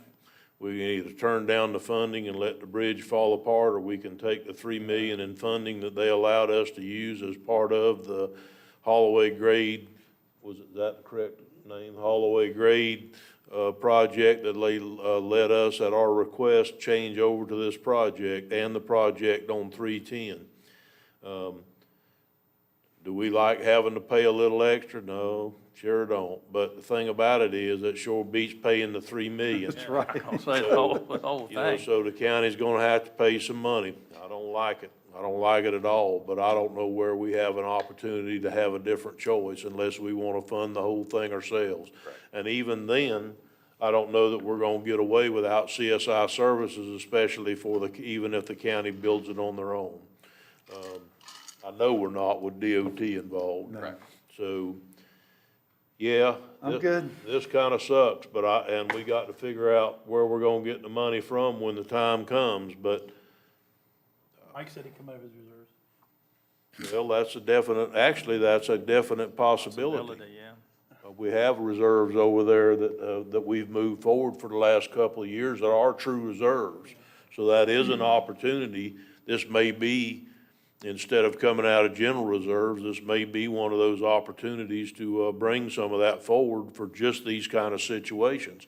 Unforeseen situations that we may need to fund. And if, I think we still have 800,000 or $1 million or more dollars in that reserve right now. And so in the Public Works Reserve for just these kind of situations. So yes, you're absolutely, I know you were kind of being jestful about it, but I think really that for true, I think that it would be a good case to use that money. Any idea how, 310's looking? I think they're in design now, aren't they? Have you got 310 in design now? I believe so. I haven't checked Yeah, on I that think one. you but do. I think we do. Any cost estimates that you? I don't think we're I near haven't far talked to them enough about it along yet. recently. I don't even think they've come to the opinion yet if they're gonna just repair the existing crutch vents, or are they gonna try to replace the bridge or do different things. I think that's what they're No, trying we went to. with trying to- option one, which was Right. the cheapest option, I remember Right. now. But But they haven't I really, think that was crutch vent repair, if I'm not mistaken. just a minimal, do we need? Right, the minimum we could do to bring it up and make it passable again. Yep. Right. Okay, Ms. Young, did you have something you wanted to say, or did you, Answering the board's question, the construction bridge is set to. you gonna have to get to the microphone, I'm sorry. Pull it down, Mr. Jacob will throw something at me. Just answering the board's question, the bid for construction of the Barden Bridge is set to come for award at the November 10th BOCC meeting. So it's out now. Oh, it's out, right. Yeah, yeah. The construction bid is out. The item before you is the CEI related to. Okay, so, did you have something, sir? So if we start in December, what kind of, burden will the folks that live out there have to endure? We're gonna go to one lane, correct? If they bid it per our design, they're supposed to build one lane beside the existing bridge, then close the existing bridge and use stoplight on each side and have a full lane, full capacity, single lane bridge while they build the other half of that bridge. Now, that was what was directed by the board, and that's what I hope happened, so. That is exactly what. Should we start at some point, maybe a month ahead of construction, notifying the residents? Oh, yeah. So they don't have this just popped on them? Yeah. Yeah, I think it'd be a very good idea, and At least a month. hopefully, by the end of this school year, when it's about time they don't need them anymore, they'll be able to cross the bridge with buses. So, Well, it's a pretty captive neighborhood out there, so one sign all pretty you- much all you- handles. All you need to do is put a sign on the door of Bud's Grocery of what we're fixing to do, and everybody on the other side of that bridge will know it within a day or two, so. Don't put a mask on it, because it won't. Yeah, be- that's right. I mean, that's where you post Barden notices at Kevin's place, so. Bulletin board out there. Amen. So, anyhow, do you need anything else from us today? No, if this is good to go, then what we'll do is we'll finalize it and we'll bring the contract forward for the next, Yeah, I don't see where we have a choice, Mike. Thank you for bringing it to us today. I just don't see where we have a choice. As much as I don't like it, I just don't see we have a choice, so. Thank you, if sir. You'll bring it back, we'll move in that direction. One last thing, Mike, just want to say thank you for at least talking them down what you could on the services that they were going to perform. Okay, the next is item G, request for CARES Act funding from the Health Department. Ms. Mary, I'm assuming that's why you're here with us today. Yeah, I appreciate that. Didn't think that we would have an opportunity to come up for this kind of a request. We did put one in for some physical equipment for our special needs shelters. But I get, if you've read the documentation, the state had given each health department a certain amount of funds to be able to run our test site and our community tracing. And some of you have had the pleasure of doing the county tracing or contact tracing with us, and some of them are in the back, and we appreciate everyone's help for that because it's a team effort as we go forward. One of the things that we're facing is that the state, with very little notice, withdrew all the funds from us except minimal for some of our OPS positions to maintain. It did not include funding for our current staff that is running our test site. So I wanted to give you, if you will, I'm a very visual person, so I've given you some visuals to walk through with me, if you don't mind. So the first one is this graph, and it basically just walks through how much testing is done by the community testing site here in Putnam. And it kind of gives an idea of the timeline from September to the 1st of September to the 29th of September. We've done at our own test site through that month over 2,365 tests. That number has not diminished as we've gone into October. And one of the things that is critically important, and then if you look at, I gave you this one as well. So this one, if you add up the totals, that just gives us a 2-week timeline from the end of September through today. And there are, if you just add the numbers up and multiply it times 2, it will give us a full month of tests that are done in Putnam County on behalf of Putnam County residents. And it's over 5,300 tests that are done each month. We do about 50% of them at our test site at no cost. The other ones are done either at hospitals, are done at outside of county. Some of them are done at some of our long-term care facilities. Some of them are done at other places. I think one of the important things that we come to you is that without the funding to maintain our test site, we're not going to be able to sustain it. And I think one of the things that we're looking at is coming into the second wave as we go through the end of this time period through December. So didn't think that I would ever have to be in front of you for this, but it is one of those things that we come as partners to you. We have put in a lot of effort for this pandemic, and not any of us, I think, saw this coming to us at this point in our lives. But with the funding that was withdrawn from the state, and it wasn't withdrawn just from Putnam, it was withdrawn from every county in the state of Florida. So some of us have been fortunate enough to be able to have been able to hire nurses and LPNs to be able to help us at some of our sites and some of our facilities. Putnam is very difficult to hire a nurse when most of the nurses across the state and other states are being contracted out. We have worked really closely with the college, and they were able to get us 2 individuals that were willing to come work for us at our LPN price. And then I finally reached out through our partners at our policy group to have some help, and 2 nurses have volunteered. They're Putnam County raised nurses that were reached out through by Mayor Hill, who are willing to work with us at our Department of Health salary as opposed to going with a contract price.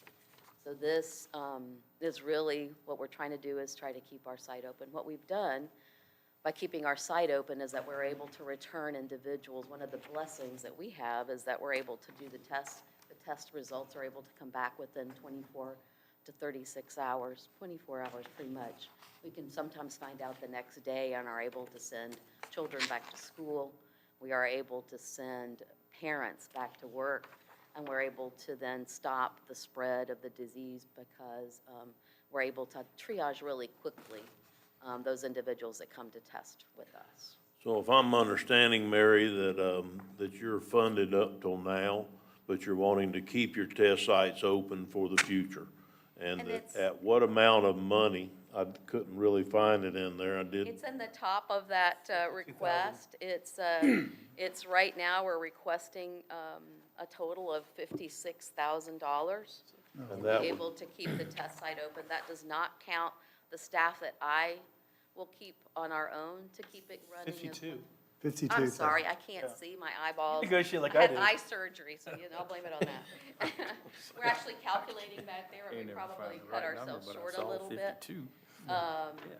But if we can bring the individuals that will need to sustain us. At the same time, I need to let you know that while you all have been able to bring individuals back to work, my staff that I probably need to be putting back into my clinic are still running the test site, which we're certainly willing to continue to do. But we anticipate a shortfall for those individuals that we need to bring on board to continue to maintain the test site. and the 52,000 would keep your test centers open for how long? Through December, sir. Through December, okay. And the 52,000 would be, what would qualify as a CARES expenditure from Whit O'Brien? Mayor, did you say through the end of December or two? I beg your pardon. How long will it keep you going? Through December or to December? Keep us through the, well, we had some conversations back and forth of when the CARES funding would have to have all the paperwork in. So we did about 13 weeks worth. It should get us almost to the end of December. We wouldn't count the last week, which are holidays, which I would imagine that would be tough for us to keep it open for anybody. Okay, Ms. Young, could you, what do you think about that? Yes, sir. Based on the synopsis that we know today, we do believe they would be eligible expenses, eligible for reimbursement only. So essentially, they would incur the expenses. We would validate that they are in line with what the program details are, and then we would reimburse them just like we are in municipalities and constitutional offices. Okay, I'm Miss Mary again. Miss Mary, at the We're both present. saying hi, so we're good. At the present time, where all are tests available that are free of charge? Are there any free of charge tests other than at your location that you're aware of? So everybody would have to pay to have a test done at the doctor if we don't continue the test sites. Yes, sir, and I mean, don't get me started, but you know that our county is considered to be one of the poorest in our area. We have looked at other alternatives. We talked to Ms. Young to see if there was a way of maybe doing a contract out there. We did reach out to our sister county in Alachua. They do have, they do bill for coming in and doing a mission, let's say, like we used to do missions in Crescent City and Interlochen, and doing those missions. And I'll give you a little bit of the synopsis of what the state has been able to support Putnam through our requests. But they charge $85 a test. They have to use an outside laboratory. The timeline for that laboratory is not as fast as the state laboratory. So one of the things that we have been very fortunate because of our location is that we're able to do the tests. We actually drive the tests up to the state lab at the end of each day. There's actually a courier that comes and picks them up midday as well. So we are actually able sometimes to see results that evening, and some of us do work evenings and see the results, and some of us are the next day. So we are able to really quickly pull students that need to be pulled out of school. We are trying to stop the spread. If you've heard around us, you've seen how many cancellations there have been for ball games, how many cancellations of schools. We have been very fortunate because of our partnership and working really closely with the school district and working really closely with each of you is to really make sure that we don't have that lag in information. And we're fortunate because we drive our tests up every day. Okay, thank you. Commissioner Rolls? I don't see a problem in funding this. Do you think this is going to be, because you, right now, you've already expended money. You said none of us saw this coming, so everything you've spent to date is reimbursable. Yes, sir. Yes, So sir. you, Yes, sir. do you see a need for any more money? Because December 31st isn't going to be the end of this virus for you guys. I'm going to be really grateful when 2020 is over. I'm sure the rest of you are going to be as well. We don't know. We don't know. I mean, either we are going to go through our second wave and things are going to slow down. If you look at other countries across the world, they are starting their second wave now. We're praying for a vaccine to come out. That is going to take some time.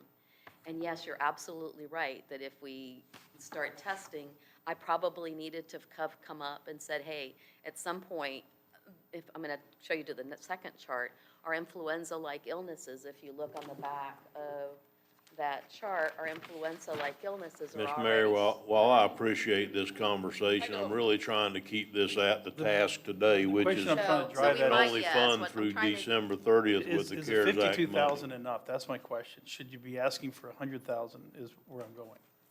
'Cause you- Probably.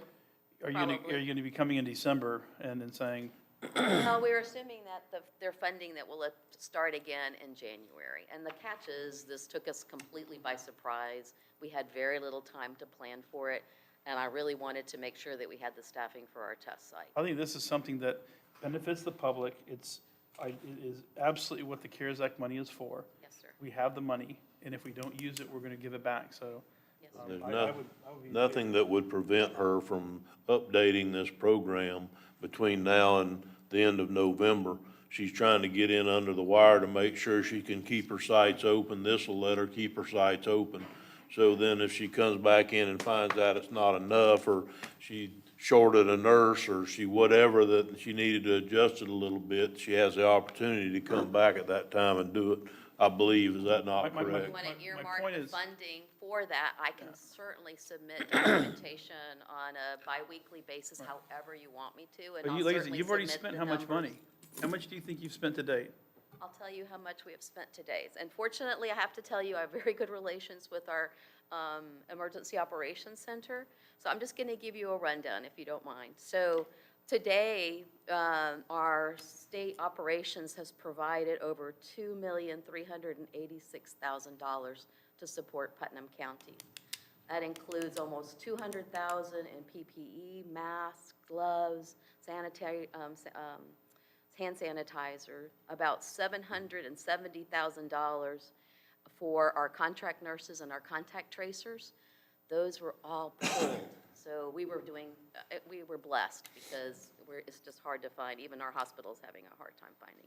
Probably about $15,000 in masks and gloves, and then about $1.2 million in the cloth masks that we provided across the county to individuals so they could have the protection. So, and then that doesn't include the multiple missions that we have done in Interlochen and Crescent City in each of those locations. Mary, I didn't have the time. I appreciate it so much, what you're saying, and you don't know how much I love you and how much that I know what you do for us. But if we could stay on point, Okay. where I could try to get the 52 for you. Just go for it. What you're asking Want me to today. shut up and give me the No, money? ma'am, Okay. I'll never do that. We've been around each other a lot, and I've never said that. Very grateful that you get it. Commissioner Harvey? Yeah, Mary, I have no problem with the 52, but I do have a question. How much do these individual tests cost? Not what the hospital, not the admission of $85. Tell me what a normal, If you were gonna contract out, you would not be able to send it to the state lab. So right now, the only cost I've got right now would go to LabCorp, and that's, the cost is $100 per test. all right, on the other hand, and I didn't, No. what was the rationale did they give you? Because this is a health department-run organization. This COVID is state of Florida run. We all know that.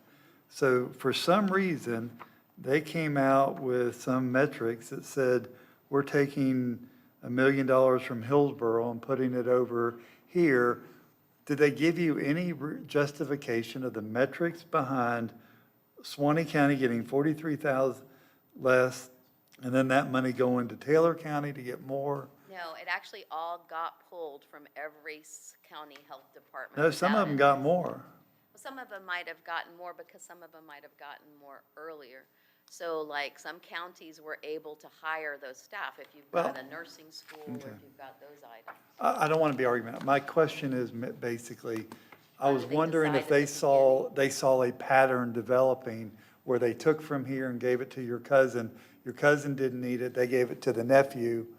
All the funding was actually pulled from the health department into the state.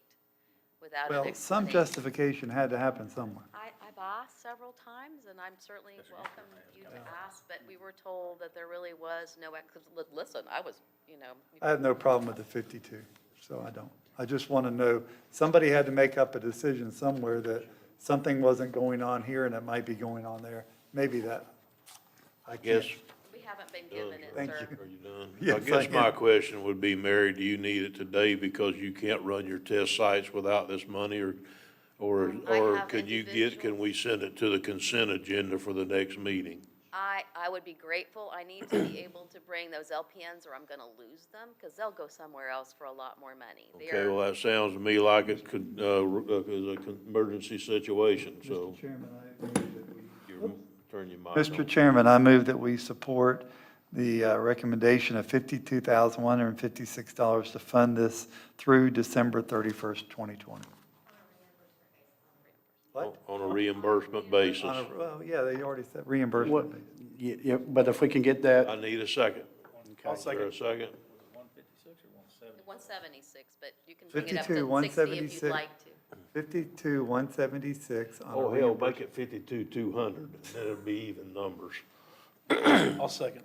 Okay, we have a motion on the floor, to, give them 52,176, is that correct? Yes, sir, that's Okay, correct. and that was the second, 52,176, On a okay. reimbursable And if basis. you need that other $24, let me know, Mary. Thank you. Okay.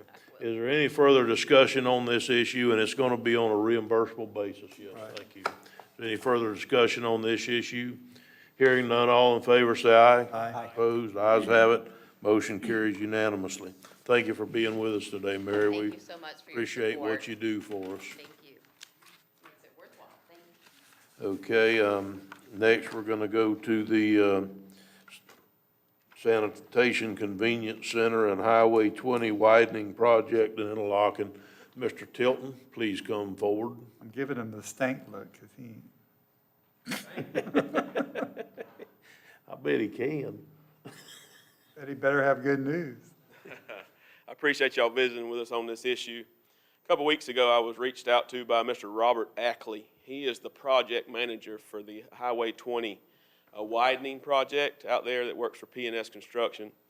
He brought to my attention that there was no consideration put in place for keeping the driveway to our convenience center open when the widening project was designed. Wow. Yes, sir. And so, That's upsetting. yes, sir. Well, that's not our fault. It's not. It's not. So It's a normal business. How did Yes, sir, that so- get overlooked? he didn't overlook he wanted to that. visit. He wanted to visit with us about some options, and so I grabbed Mr. Troxel and we met with him last Tuesday. Of the options, the only ones that really work from a liability standpoint for the county, in our opinion, is to do a temporary closures of that facility, like on a Monday, Tuesday, Wednesday, and then allow it to be open Thursday, or allow it to be open Thursday, Friday, Saturday, so they can work for 4 days, because they'll work on a Sunday. And he said that would take about 3 to 4 weeks of that.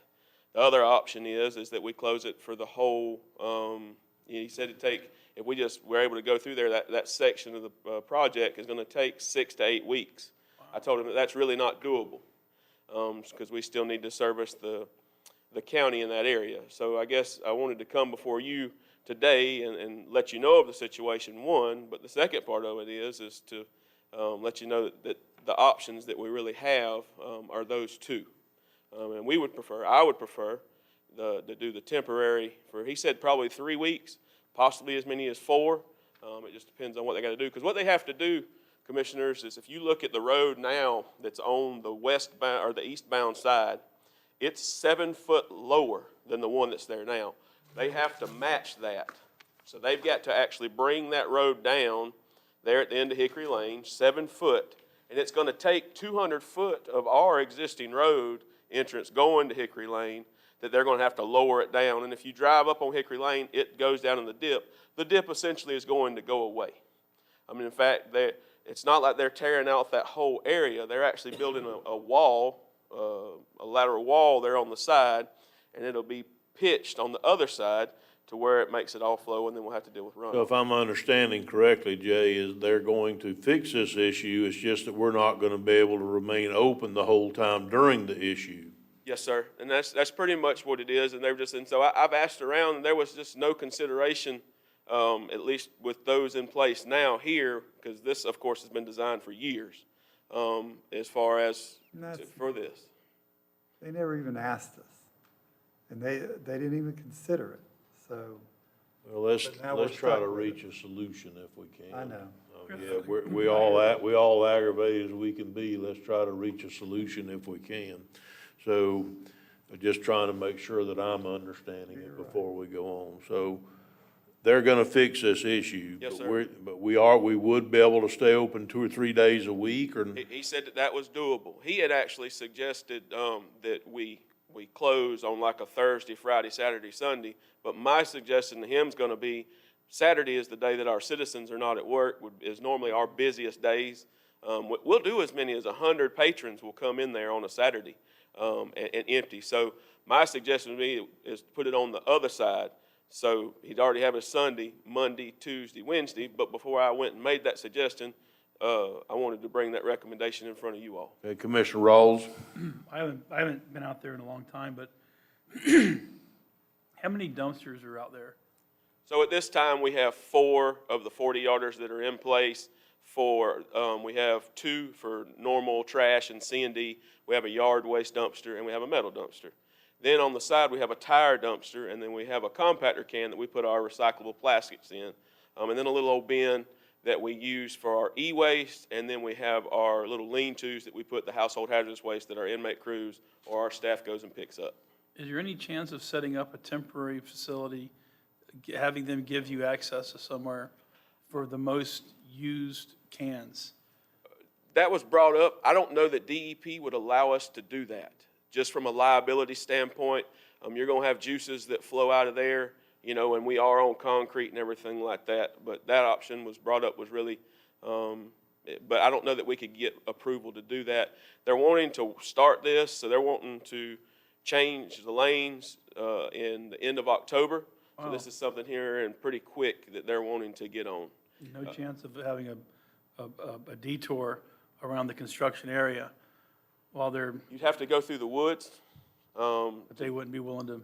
I don't know that they would. The problem there, well, they talked about a temporary road through a dirt area, but there's liability on us if, my understanding, to clean it up, and then we got a road and everything there afterwards to take care of. If, are you, sure, you done, sir, for now? Commissioner Harvey, this is your area, correct? Yeah. Okay.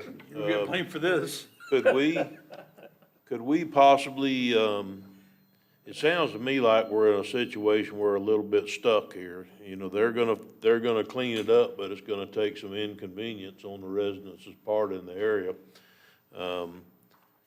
What do you say that we just turn this over to Jay or Jay Tilton and say, keep it open as much as you can, but do what you got to do, because at some point in this thing, we got to build this road. I mean, that 4-lane road going through Interlochen is gonna be a tremendous deal that we've all heard about since we were children. So, that's how long it's been going on. So, Terry, would that be all right with you if we just ask Jay to, and maybe if he wants Mike to help him, either one, to just negotiate as much as they can with DOT and try to keep the road open as long as they possibly can, and by all means, let's notify the fire out of people. Let them know about it as much in advance as you can, that if they're gonna come for these certain days during this certain time, they're either gonna have to come to Palatka or something. Yes, sir. And that was the purpose of trying to go out. I mean, we just met with him last Tuesday, was trying to get in front of you as soon as possible so that if we do lean towards a decision, we can go ahead and get that information out to our public, put it on our website, and start handing out flyers is the other thing we're gonna start doing with the patrons that do use that facility. Yeah, and do we have any kind of a list or anything of people that bring things in there? We keep, because anybody can't bring it in, correct? No, we don't necessarily have a list out there because we don't have a computer system out there because over the years getting broken into and things like that. What we do is our normal monitoring, driver's license, make sure it's a county ID, and things like that. And then we have to abide by those, depending on the type of garbage they bring in, will depend on who can use it, and then if there's a fee involved or not. Well, in situations like this, it's notify, notify, notify, communicate, communicate, communicate. So, Commissioner Harvey? Jay, thank you.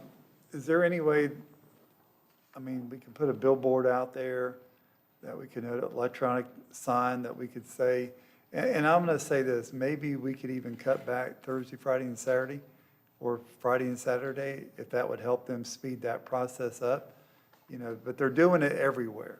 Yes, sir. Out there. So this isn't something new. They just didn't. Yes, sir. They didn't think about it. That's all they did. Yes, So, sir. but I mean, here's the bottom line. If we don't keep it open somewhat or somewhere, It's gonna be in the bushes. it's going to be, I'm going to be out there. That's on- where I was going. Is there, I'm going to be out there Saturdays picking it up somewhere else, and you will the empty too. land out there? You know, and now Waste Pro has theirs across the road down in Cayuga. That's C&D only. Yeah, that's C&D only, but I didn't know, along with what Commissioner Rawls was saying, is there a spot that maybe we could put 2 boxes there and say, okay, this goes there, but I don't know if DEP would. If you've been to that facility, there's not a whole lot of room, I know. especially because they're fixing, their brush pits, they're trying to get rid of it, my understanding, so they can get ready to put their next cell in, so. Well, I'm with What is the Commissioner road Turner. option? I'm Commissioner Turner here at this point. Try to make the best deal you can and get it moving as fast as you can. Least impact. You're saying you put a temporary road in, would be responsible for owning it later. What if we put, but if it's a true temporary access and then let it go back to nature? So what we discussed is they talked to Mr. John Thompson, Mr. Yeah, Thompson. John out Jack there. Thompson? Okay, and he gave them permission to cut a road through there if they absolutely had to. Wasn't really something that they wanted to do. Their proposal was their first one was the temporary site. They've got a cul-de-sac up the road, about a mile or two. But it's literally on the middle of a road that people drive by, and and like I said, I don't know that DEP is going to allow us to do that. Plus, you know, if it's not cordoned off somewhat, we will have people dumping all in the bushes. Well, But and Mr. Thompson wants to sell that property too. He's already contacted me about the county purchasing that from him. yes, So. sir. So he gave them permission if they had to build somewhat of a road, but it would all be dirt road and everything like that. And then we would be responsible for any trash or anything that blows on there, sending there to kind of clean the trash and everything up, you know. They would maintain it for the best of their ability, but I guess when we sat down, kind of as a staff and everything, we looked at it as, look, it's 3 to 4 weeks if we could do the temporary closures. It's a short-term imposition for a long-term gain. And so if we could go with some direction just like that, notify the citizens, let them know, and on the days, know that it's going to be heavy on the days that we are open. If we got to put a second truck or something out there to help overcome this, then be in a position to do like that, and make least amount of impact as possible is kind of the direction. Jay, I we want. appreciate the notice, but I've heard nothing that changes what I said earlier. This commissioner thinks that you should just do the best you can to keeping it open as much as you can, get it through it the best we can, and notify and communicate. And if you need help with DOT, contact Mr. Troxel. Yes, sir. Terry, that's good with you? Good with the commissioners? Yes, sir. Okay, thank you, Jay. Appreciate the heads Thank you up, pal. Yes, sir. Next, we're gonna go to item 5A, Commissioner Goddard, Dog Park Conceptual Plan. Commissioner Goddard. Oh, I need your thumbs up. You may have a little difficulty in that, my friend. Yeah.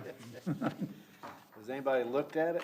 Yes, sir, it did. And if you want me to ask my first question or two? Yep. It didn't look to me like any of the install was included in any of the pricing for the equipment. I don't know if anybody's contacted Beck yet to find out if he would approve this, use on his property. Well, I don't know. You're saying yeah, but I don't know that. So, and is the projected site plan that was proposed to us, did it follow the wetland delineation that we've already had done through water management that took a year, that kept the animal control facility from being on it in the first place, to where, because they're not gonna let us pave wetlands or what have you. So those were the questions I had at this time. Questions are yes and yes and yes. Okay. Kevin, if you would come up here, because he's kind of gone through most of this. What I originally wanted to do was make trails through this area, this wet area. And that can happen. We're still looking at that possibility. We're working with water management now, but that's not going to impact these areas, so that's not, I don't think that's going to be a problem. So you get back over on these areas, you have to have the parking area. And we have to have a paved area for the handicap. The rest of these areas are nothing but fenced-in areas. We have this pavilion that you see right there. And then the other is just basically fenced-in areas. But yeah, Mr. Beck, he wanted to see the final, but right now it's thumbs up. He's happy with it, as long as we're using it for animals. What reason on this facility would we need a 40 by 52 building? Now, does anybody realize how big that really is? I mean, a normal pavilion is like 12 by 18 or 12 by 20. 16 by 32. True. So, so that size, 16 by 32 is a pretty good size pavilion. So this is 40 by 52? This is definitely larger than what I had you think? originally Yeah. planned. Right. And I haven't asked him why but I believe my thoughts were, good, we could go down. You don't always have to go up. I think you did this because this could fit in these areas.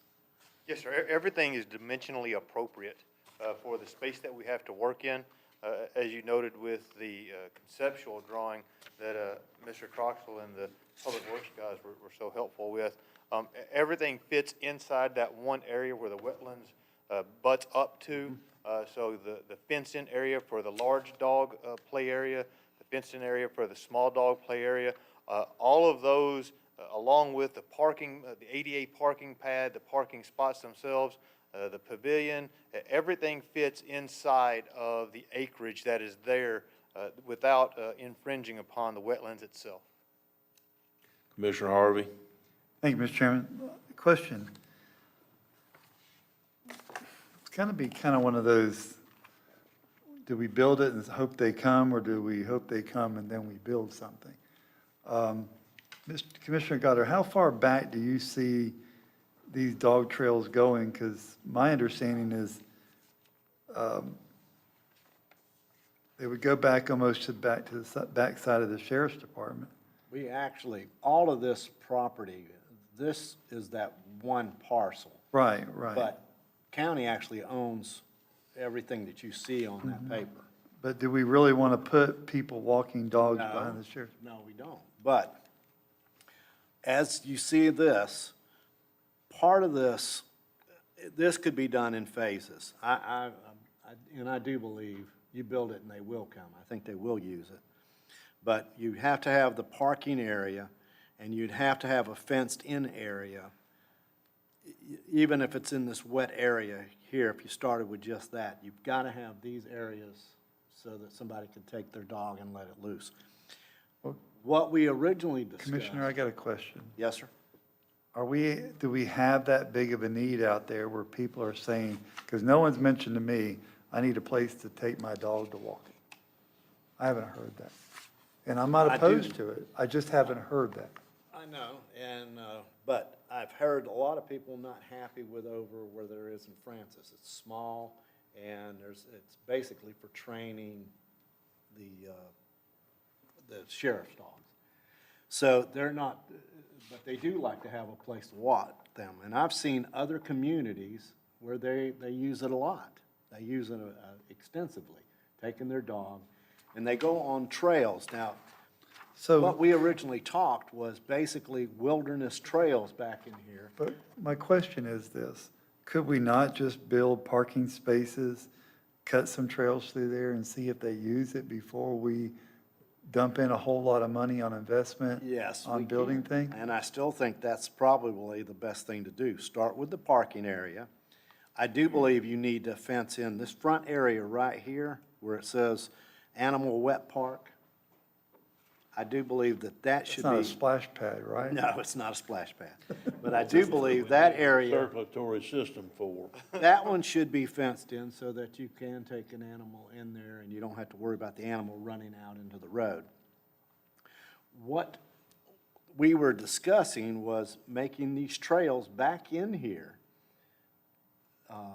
so that you could just walk your dog in a wet, in this trail back in here. I say in the wet area, it's not all wet, but walk in this trail area.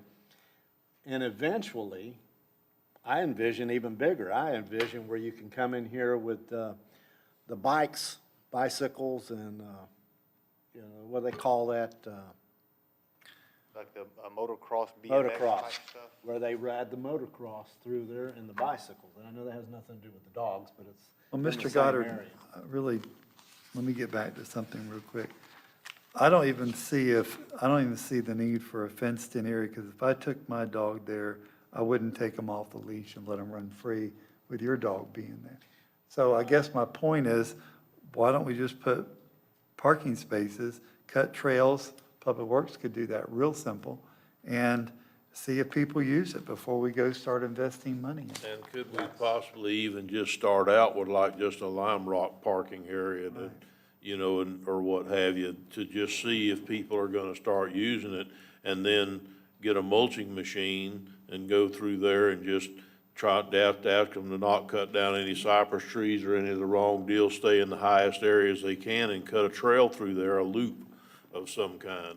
And if people start using it, because that's a start phase one. And so if people start using it at that point, then you'll know from there, do you need to go build a pavilion? I can't see any reason that they'd need a 40 by 52 barn. Hell, I know farmers that's got large farms ain't got a damn barn that big. So we don't need one of them just to like let the dogs get in the shade and put a picnic table under.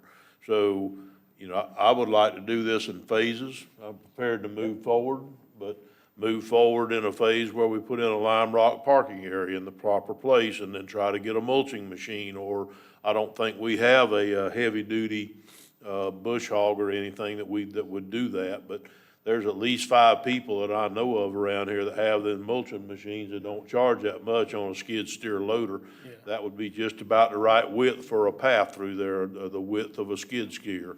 So just let them make a path through there and a loop back around. It doesn't have to follow, as long as they stay on the property and stay in dry land, it doesn't even have to follow any kind of set pattern. And then it'll give somebody a way to go in there and walk their dog, come back around and see if people use it. That would be a good experiment that shouldn't cost hardly any money. We ought to be able to put the parking in at Public Works with just using lime rock, shouldn't we, Mr. Troxel? Yeah, so. Yeah. Except I believe there would have to be an ADA parking pad. You gotta One have. pad. Yep. And there is a cost there that we've talked about, is the connection from Highway 19. We gotta have a culvert to come across through that area to get up here to the parking. But back, this wet park area that we're talking about is future. But it's an area that would stay at like a 2-foot level with drainage, so that you could let your dogs play in the water. Basically, there's a lot of places, or a lot of people have dogs that they don't let them go play in the water. That's why the fenced-in area. What we originally talked about was just a parking area, the trails going back around there, marked. What we originally talked about was, in essence, 3 trails. One big one that comes around there, runs a mile. Cut it off a half mile, quarter mile. Well, I think what you can find is those mulching machines kind of just go where the terrain lets them go and where the trees let them go, and they can make a loop and then another one back, and they can be like a teardrop, and you cut it in 2 or 3 places. And if you'll give one of them guys, a lot of them have GPS stuff right on their machines nowadays. They could just kind of draw something in, and that'll keep them as close to that as they possibly can while dodging big trees and stuff that they can't handle with their machine. So, Commissioner Pickens. Would Parks and Recs be able to take care of this, so it fall under your department, I guess? I'm assuming it would fall to us whether we could handle it or not. Right, and I would like, I'm not against this idea at all, but I'd like to start small and then move into this, but I'd like the Parks and Rec Advisory Board to have a say in this at least. Okay, well, that'd be the next step, in my opinion, would be to send it from here to the advisory board, meeting for for them to chime in on it, because, you know, I have no opposition to this whatsoever, as long as we start in an experimental stage and see if it's gonna turn into something. That's all I'm saying. Exactly. And I think we can do it for a lot less money than was provided to us today. This is the Cadillac. Yes, sir. Well, today we're gonna try to drive us a Buick. For you go. Right, but I think the conception here Know is that, you're also, old. you know, what we can do later on so that our trails don't impede onto these areas that we're looking Okay, well, if it suits the commission at this point, I'm gonna, ask that this goes to Commissioner Pickens's, Parks and Rec Committee, and that go there next for review, and then bring back if possible, experimental version, if they're interested in moving forward with this. Is that okay with you, Commissioner? Thank Okay with you, Kevin? Yes, sir. Okay, with that, we're going to, move to the, is there any comments from, Colonel Commando? Okay, is there any comments today from, Administrator Suggs? No, sir, Mr. Chairman. Okay, we don't have Commissioner, oh yeah, we did back before, but I passed everybody up, so too bad, so sad. Nope, I got one. Mr. Turner, I do have one. Just kidding, sir, calm down. Commissioner Turner, I apologize, I do have one. Okay. We would like to try to schedule our follow-up meeting to finalize our strategic plan with the Board of County Commissioners. We finally got through all the departmental plans and went through the whole plan itself again with Ms. Karate and Ms. Raines. And if we could schedule that maybe for a You special let me meeting. know, this coming week, I'll try to set something up, whether we want to put it on an agenda or call a special meeting, or what do we want to do, I'll talk to you about it this week. Okay, yes, sir. Okay, thank you. Commissioner comments, Commissioner Rawls, you have anything this evening? I wanted to ask Mike, I'm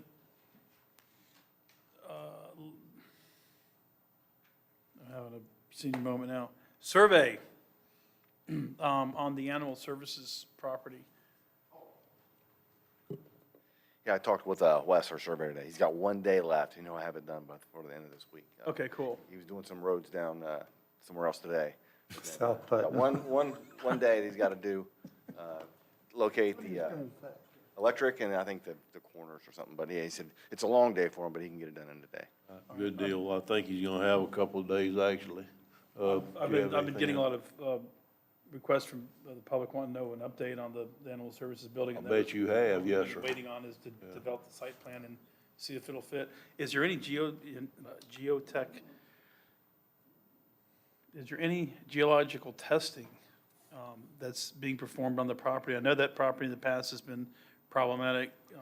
It's gonna have to be We haven't done that. tested all by itself, and Yeah. the reason why is because the further you get towards the bay is where it's been filled in previously, and they had to do all the stuff over there where the retention is and where the two new pods are for the jail. But I think. Field property? That's field property over there. And so once you get up towards the power lines, which is where we said we wanted this, was right off the end of the road between the EMS and the administrative for the jail, go right off the end of that road, and that's where we want to build it. Then if that's the case, it's going to take a whole different set, because I do not think that's a field area up in that area. Yeah, I think it's much more stable. So that's, as soon as y'all decide where this is going to be, the first thing we need to do, in my opinion, is go ahead and get us some, some geotechnicals. Just for clarification, we're talking this area here, correct? This being, here's Ori Griffin, there's EMS, this area back here. Let me see here just a second. That's not showing it. Yeah, Right there where everybody's pointing up at the top there's of the the page. deal, it's right, What? right there. Okay. Right there, you thinking drive, over this is the highway, you're driving off the highway, that's Right. EMS. Go right down there and straight off the end, right in there. That's stable. I think it's gonna be, and we own that whole property.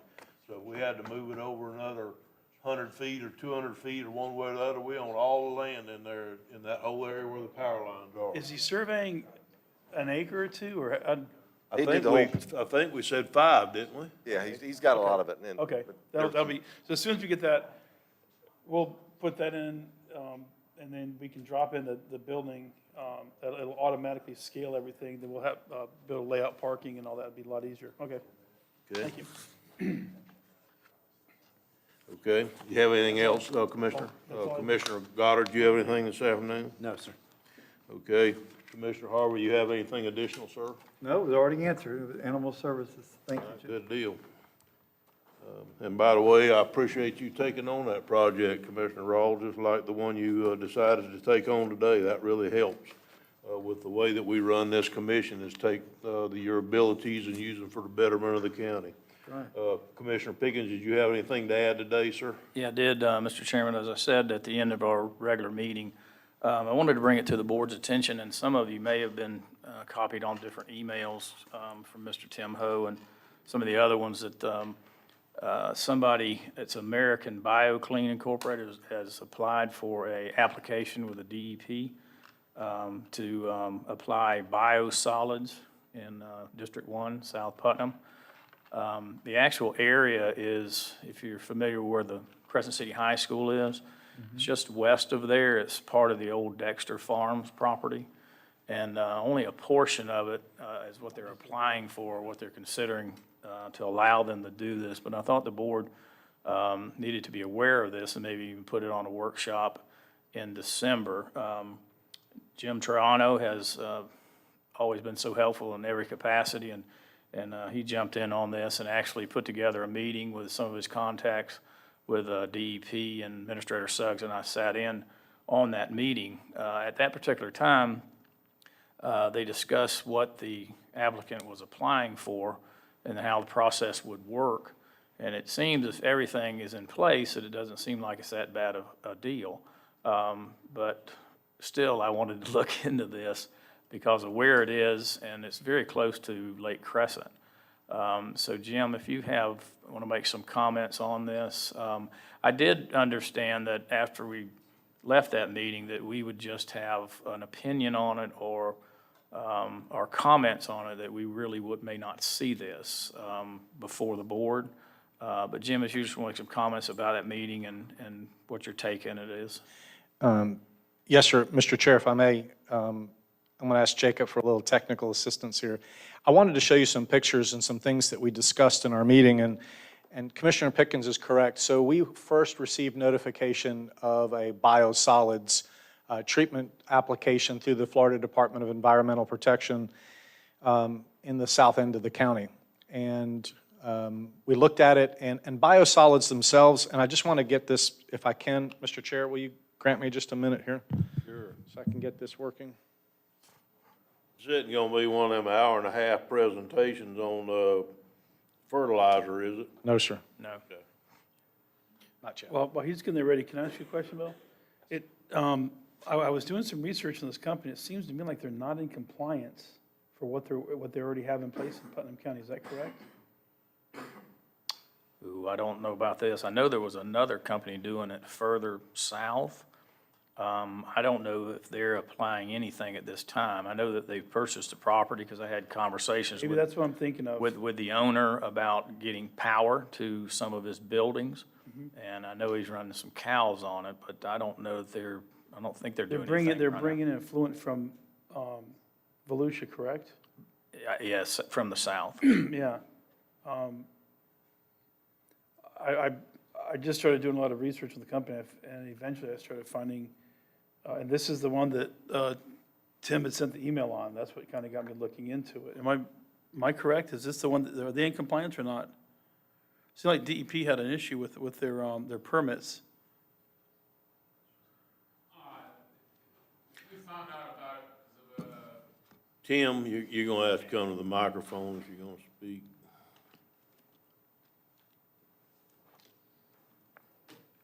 There was a notice printed in the Placa paper, and I cut that out and asked people that knew what they knew about it. Had quite a conversation, as I'm sure Jim has, with the DEP. They started like 2 or 3 years ago in this process to get get the approval, and it's now at the public comment stage, which is what you as the board would be doing, is high shelf public comment.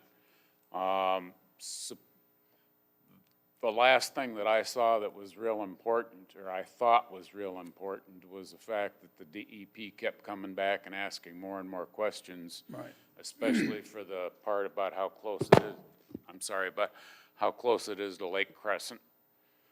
And again, it's beyond my level of any kind of an insight, but there were a few questions that DEP was going back again, and the applicant wasn't producing the information they wanted.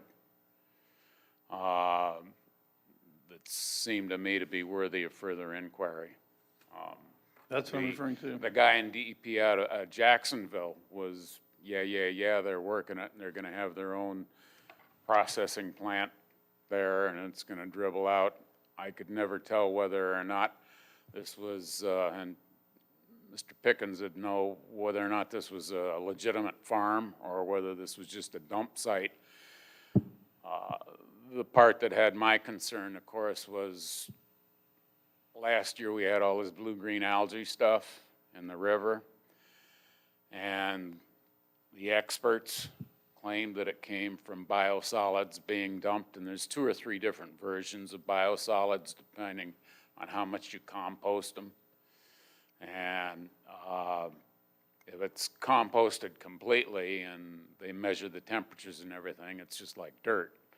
But at the other end, it can be like, well, like hot cow manure can kill plants real well, and then it runs on down. But they claimed that all the blue-green algae problems we were having here emanated out of the Blue Springs Lake somewhere down there on the other side of Okeechobee. Blue Cypress Lake. Blue Cypress, and it was the extra phosphorus and nitrogen that managed to get off from all the way there to get here to create that kind of a problem.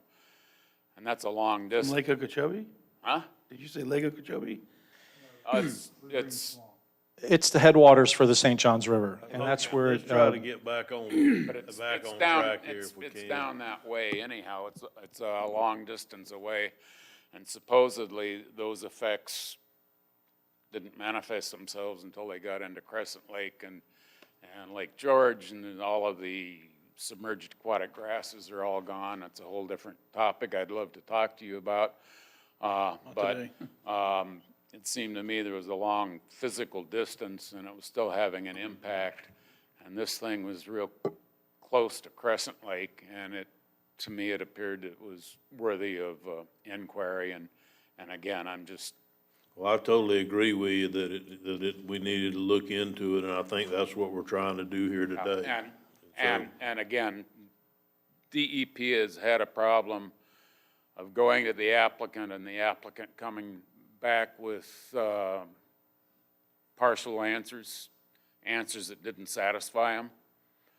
And so for that reason, That's why we have other than just saying, yeah, okay, it looks good, it might be worth a little more, that's all. Yeah, that's why we have DEP.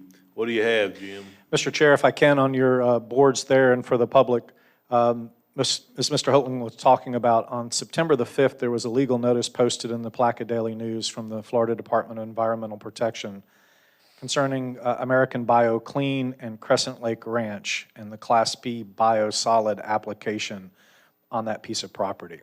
And from there, reached out and spoke with Commissioner Pickens, and had a meeting with the Department of Environmental Protection, myself and Administrator Suggs and the Commissioner.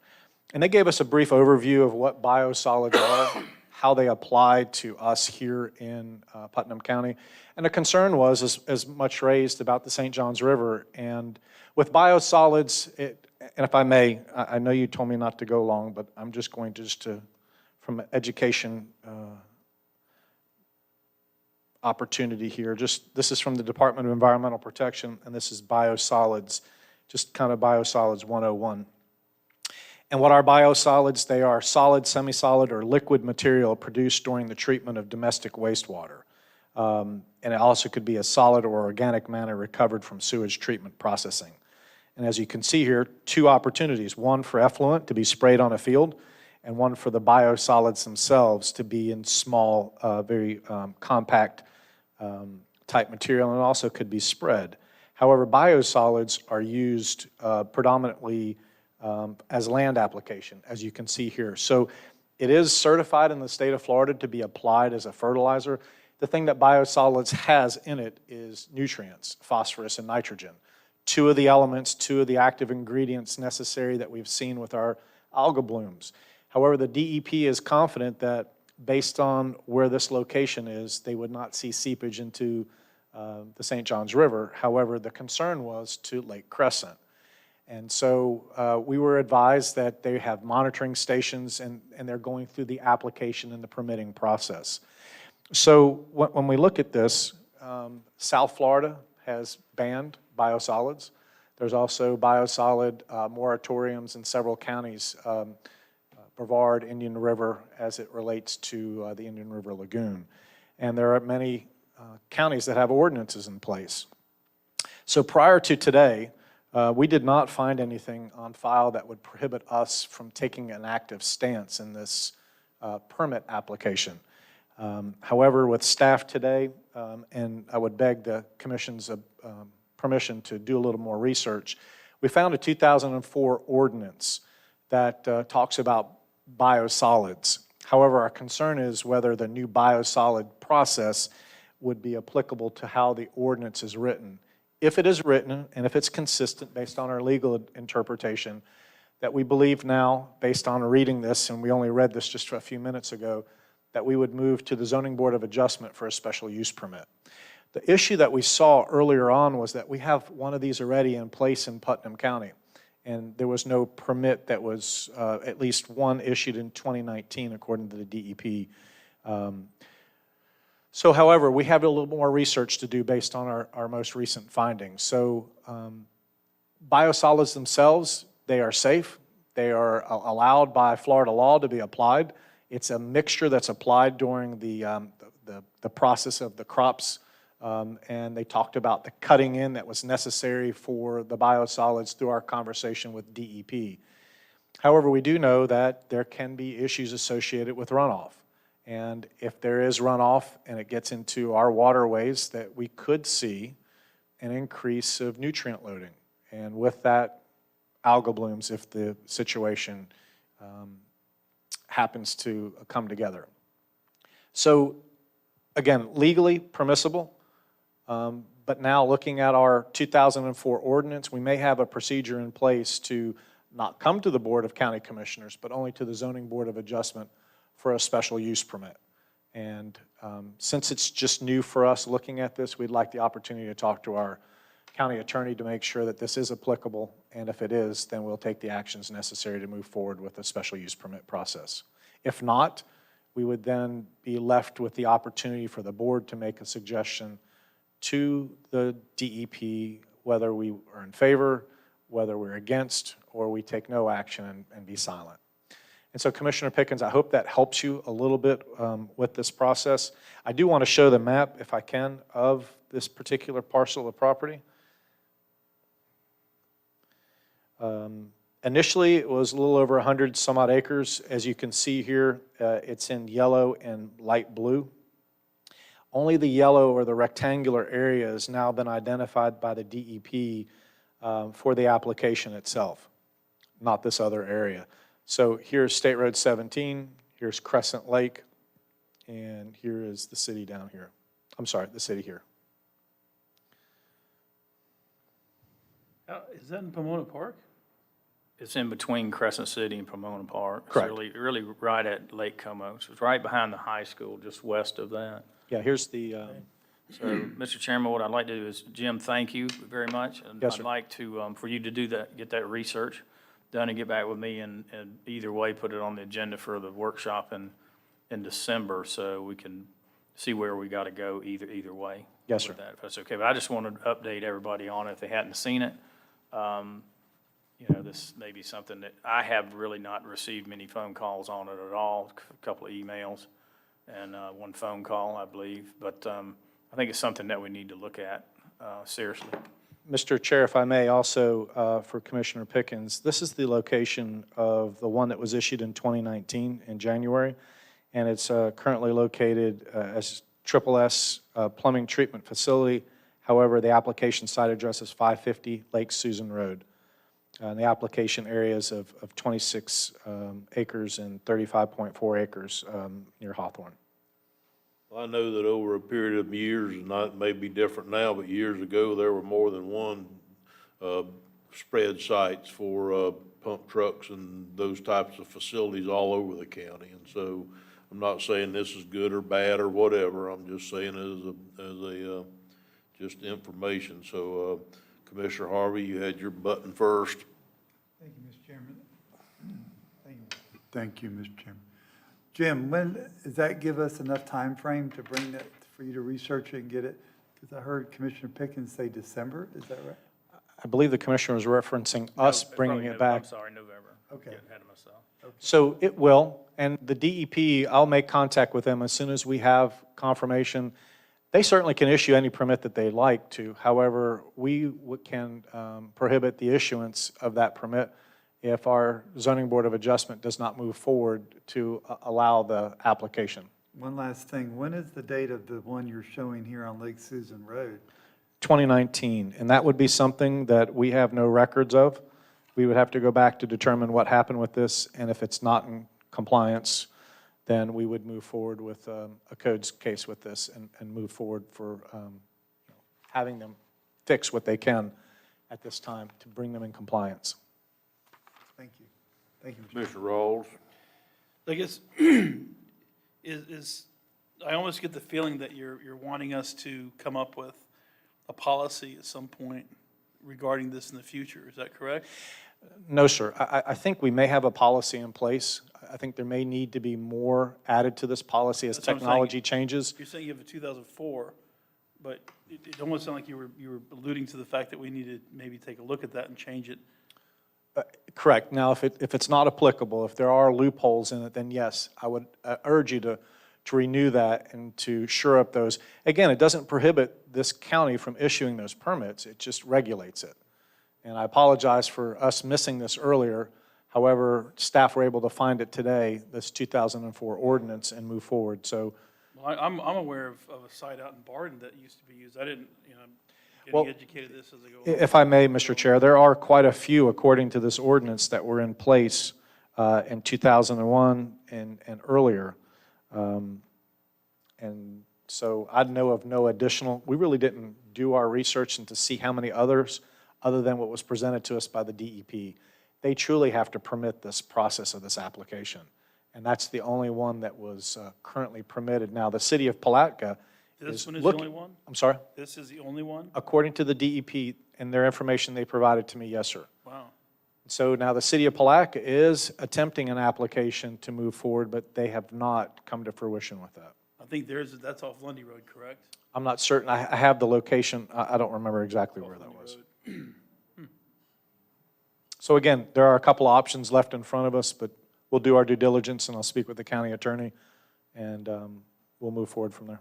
Thank you, Jim, for bringing this to our attention today, and thank you, Commissioner Pickens, for starting the ball rolling on it. But, the only thing I do is come up, Tim, if you want to speak again. I just caution us to say that because this may not be an appropriate location for one of these things that we say we don't do that anymore in Putnam County. So we need to make sure that we build in the criteria and the things to make sure it doesn't go in an improper place. But that's not a reason to do a knee-jerk reaction that say we don't have any more of these anywhere anymore, no matter what. So I don't believe in that. I think, Set policy. yeah, through the ZBOA, go and get special exceptions, protect the citizens, protect the surrounding properties and the waterways and all that, build all those policies into it. But don't just say, oh, we're not gonna ever do one of these again, because there could be a place sometime that this would be appropriate. Exactly, and I wouldn't want to do that at all, but I also wouldn't want to just leave us wide open where we'll be a hotbed for these things because we are so rural. Yes, sir. And end I up agree. screwing up the development, you know, that may decide to come in because I'm not going to put it beside this, so. Right, I agree, so, yeah. Okay. What you got, Tim? Couple, three things. One, it might be advantageous to have the DEP permitting guy to come in and give you all a talk at a workshop, because he was friendly and full of information. One of the things he told me is that they have standards where they monitor the amount of effluent that goes out, and they have a requirement that he either hay it off or have the cattle in there to eat it off, so that it isn't just sticking nutrient after nutrient after nutrient on the land, that it's removed via the hay and that sort of thing. So it's worth a little bit of time to understand it, and I'm not, opposed. My only, again, the two things which they're at it with the distance, but the other one is the assurances of supervision and assurances of compliance, like Mr. Belanger had. There was another one in Crescent Lake area some years ago, and it appeared that it was unsupervised. That's all. Thank you, sir, appreciate it. Commissioner Harvey, did you say you wanted another shot at commissioner comment? I said I can do it in 30 seconds, so. Okay. Jim, 883 State Road 20, the gambling house out there, I went by there last night. They are open for business. Even though we have a moratorium on internet cafes, this one has seemed to, y'all have tried to work with them, told them they can't open, they have opened. And they were open for business last night. Mr. Chair, if I may, did you just see the Lucky 7 sign lit, or did you actually see people? Because we've gotten information that the sign is on, but there's no activity There was people out going there on last inside. night with a big open sign, other than the 777 on the window, open for business. And there was 2 or 3 cars in the parking lot.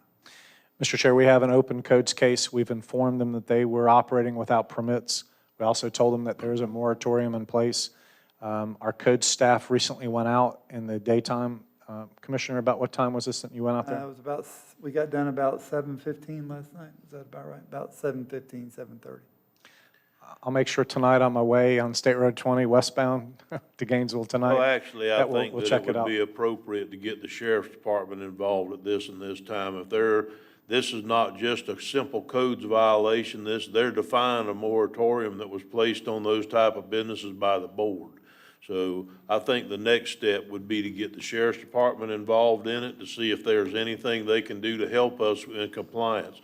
They actually asked us to do this, the sheriff's department. We did, sir, already, and I've been speaking with Colonel Wells, so we have a plan in place. We were leaving it up to the codes enforcement, since we do have an open codes case. We're the ones that are able to move forward with that case, but they are working with us hand in hand. And Don't the SWAT team trainees need a mission to go after? we'll certainly make sure that we do an inspection, a nighttime inspection, Commissioner, and see what's happening, and we'll get compliance. Is it not possible to pull their CO and have the electricity shut off if I- they're not in ask- compliance? Yeah. Yeah, I would think so, I That'll mean, solve the problem. yeah. Can you disconnect the electricity, or do we need to redo our ordinance? or I think is we that have to go through the against- or special is that against magistrate. state statute? I think with this, Mr. County Attorney, I know that the special magistrate is our only avenue to move forward for cease and desist, correct? The building official has the authority to remove the certificate of occupancy. I agree. I don't know that they can do it for defying the moratorium, though. I don't know if that's a remedy that's tied to that. But their building, the building use occupancy is not Yeah. appropriate, correct? Correct. Correct, and they're in violation I for no tried. permits. Y'all kept going. So it's a 2019 case that we're moving forward on. If they pull no permits, that would seem to me like the building official could shut Well, it down. Commissioner Pickens likes the SWAT team ideas. Well, Yeah. Can you take it forward as quickly as possible? I will, mean, sir. Yeah, if we need to pass another rule or another ordinance or another whatever, let us know, because, I mean, it's crystal clear. We have a moratorium on no new businesses of that type in the county until a certain date next year, I think. Yes, sir. And we're also working on another case with the sheriff's office on 7300 Krill Avenue. So we're working with them on that, and our codes officers are actively moving forward. I'll have information to Mr. Suggs tomorrow on that, and we'll have direction. It looks to me like these type of businesses are as hard to police as child care centers, because people bring 3 kids to another person who knows, you know, it's just hard to do anything about that. So if they're gonna bring 3 machines in and put an open sign on the door, and they run extension cords to the 3 machines, it's all illegal all the way through, but until you catch them and you can do something about it, it's hard, so. We certainly thank the complainants that have come forward, either through the sheriff's office or the complaints that we've received from citizens, and we are moving forward on those cases. Okay. Nothing we can do through ordinance that would bring this to an end and just. Can you, I don't think we can legislate morality. So if you're gonna have people that just absolutely decide they're not gonna go by the law, so I don't think you can pass additional laws if they're not going by the existing laws now. We have the laws in place. If we say per ordinance, there's no gambling establishments like that. I think you have to offer someplace, but you And know. Do you have to? Yeah, I don't think you can just say you can't have it anywhere, because it's kind of, I think by law, they're allowed in appropriate locations. We just have a moratorium on them for now while they're trying to get to that area. And at one time, they thought that they might be illegal completely, but that never came to fruition, I don't believe. So that's why we've been kind of moving it on. Mr. Chair, we do have a meeting tomorrow with. Richard's just sitting there.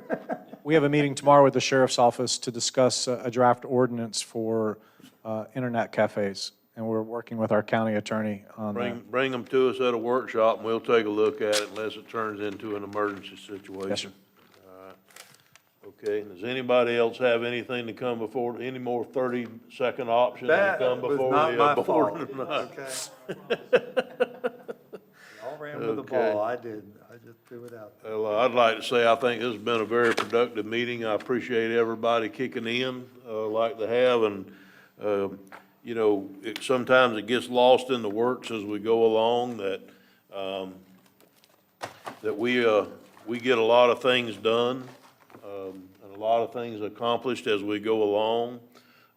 I'm very happy to see that the way that we've gone to doing business in the last 3 years, where we assign commissioners duties outside of their commission, usually when they ask to do it. That's never been done before that I know of in the history of our county. So it's made us get a lot of good things done, and I think it'll be a good way to move forward by doing things just like Commissioner Rawls did today by saying that he would help with that project because he has a skill set to do it. Commissioner Pickens is still working, I understand, some with the parts department or the vehicle maintenance department with their parts, and I think now that they're under Executive Director Troxel, I think they're all working together to help that. Yeah, I would like to add to that, because I'd really, appreciate, the structure that Terry Suggs put together and we approved.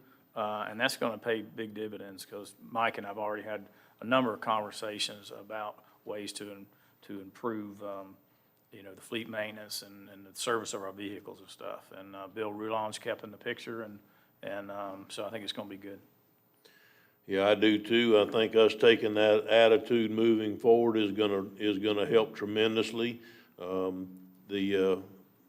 Like it has in the past, it's paid big dividends. Landfill, for instance, the landfill, we're gonna knock $41 a year off the assessment this year on top of the tax decrease that we did, the other millage rate decrease. So I think all these things line up that it's a good way for us to move the county forward and a good, proper way to do it, and using the team to try to work together to try to get there. So With that being said, if there's no more business to come before the workshop this afternoon, I hereby adjourn.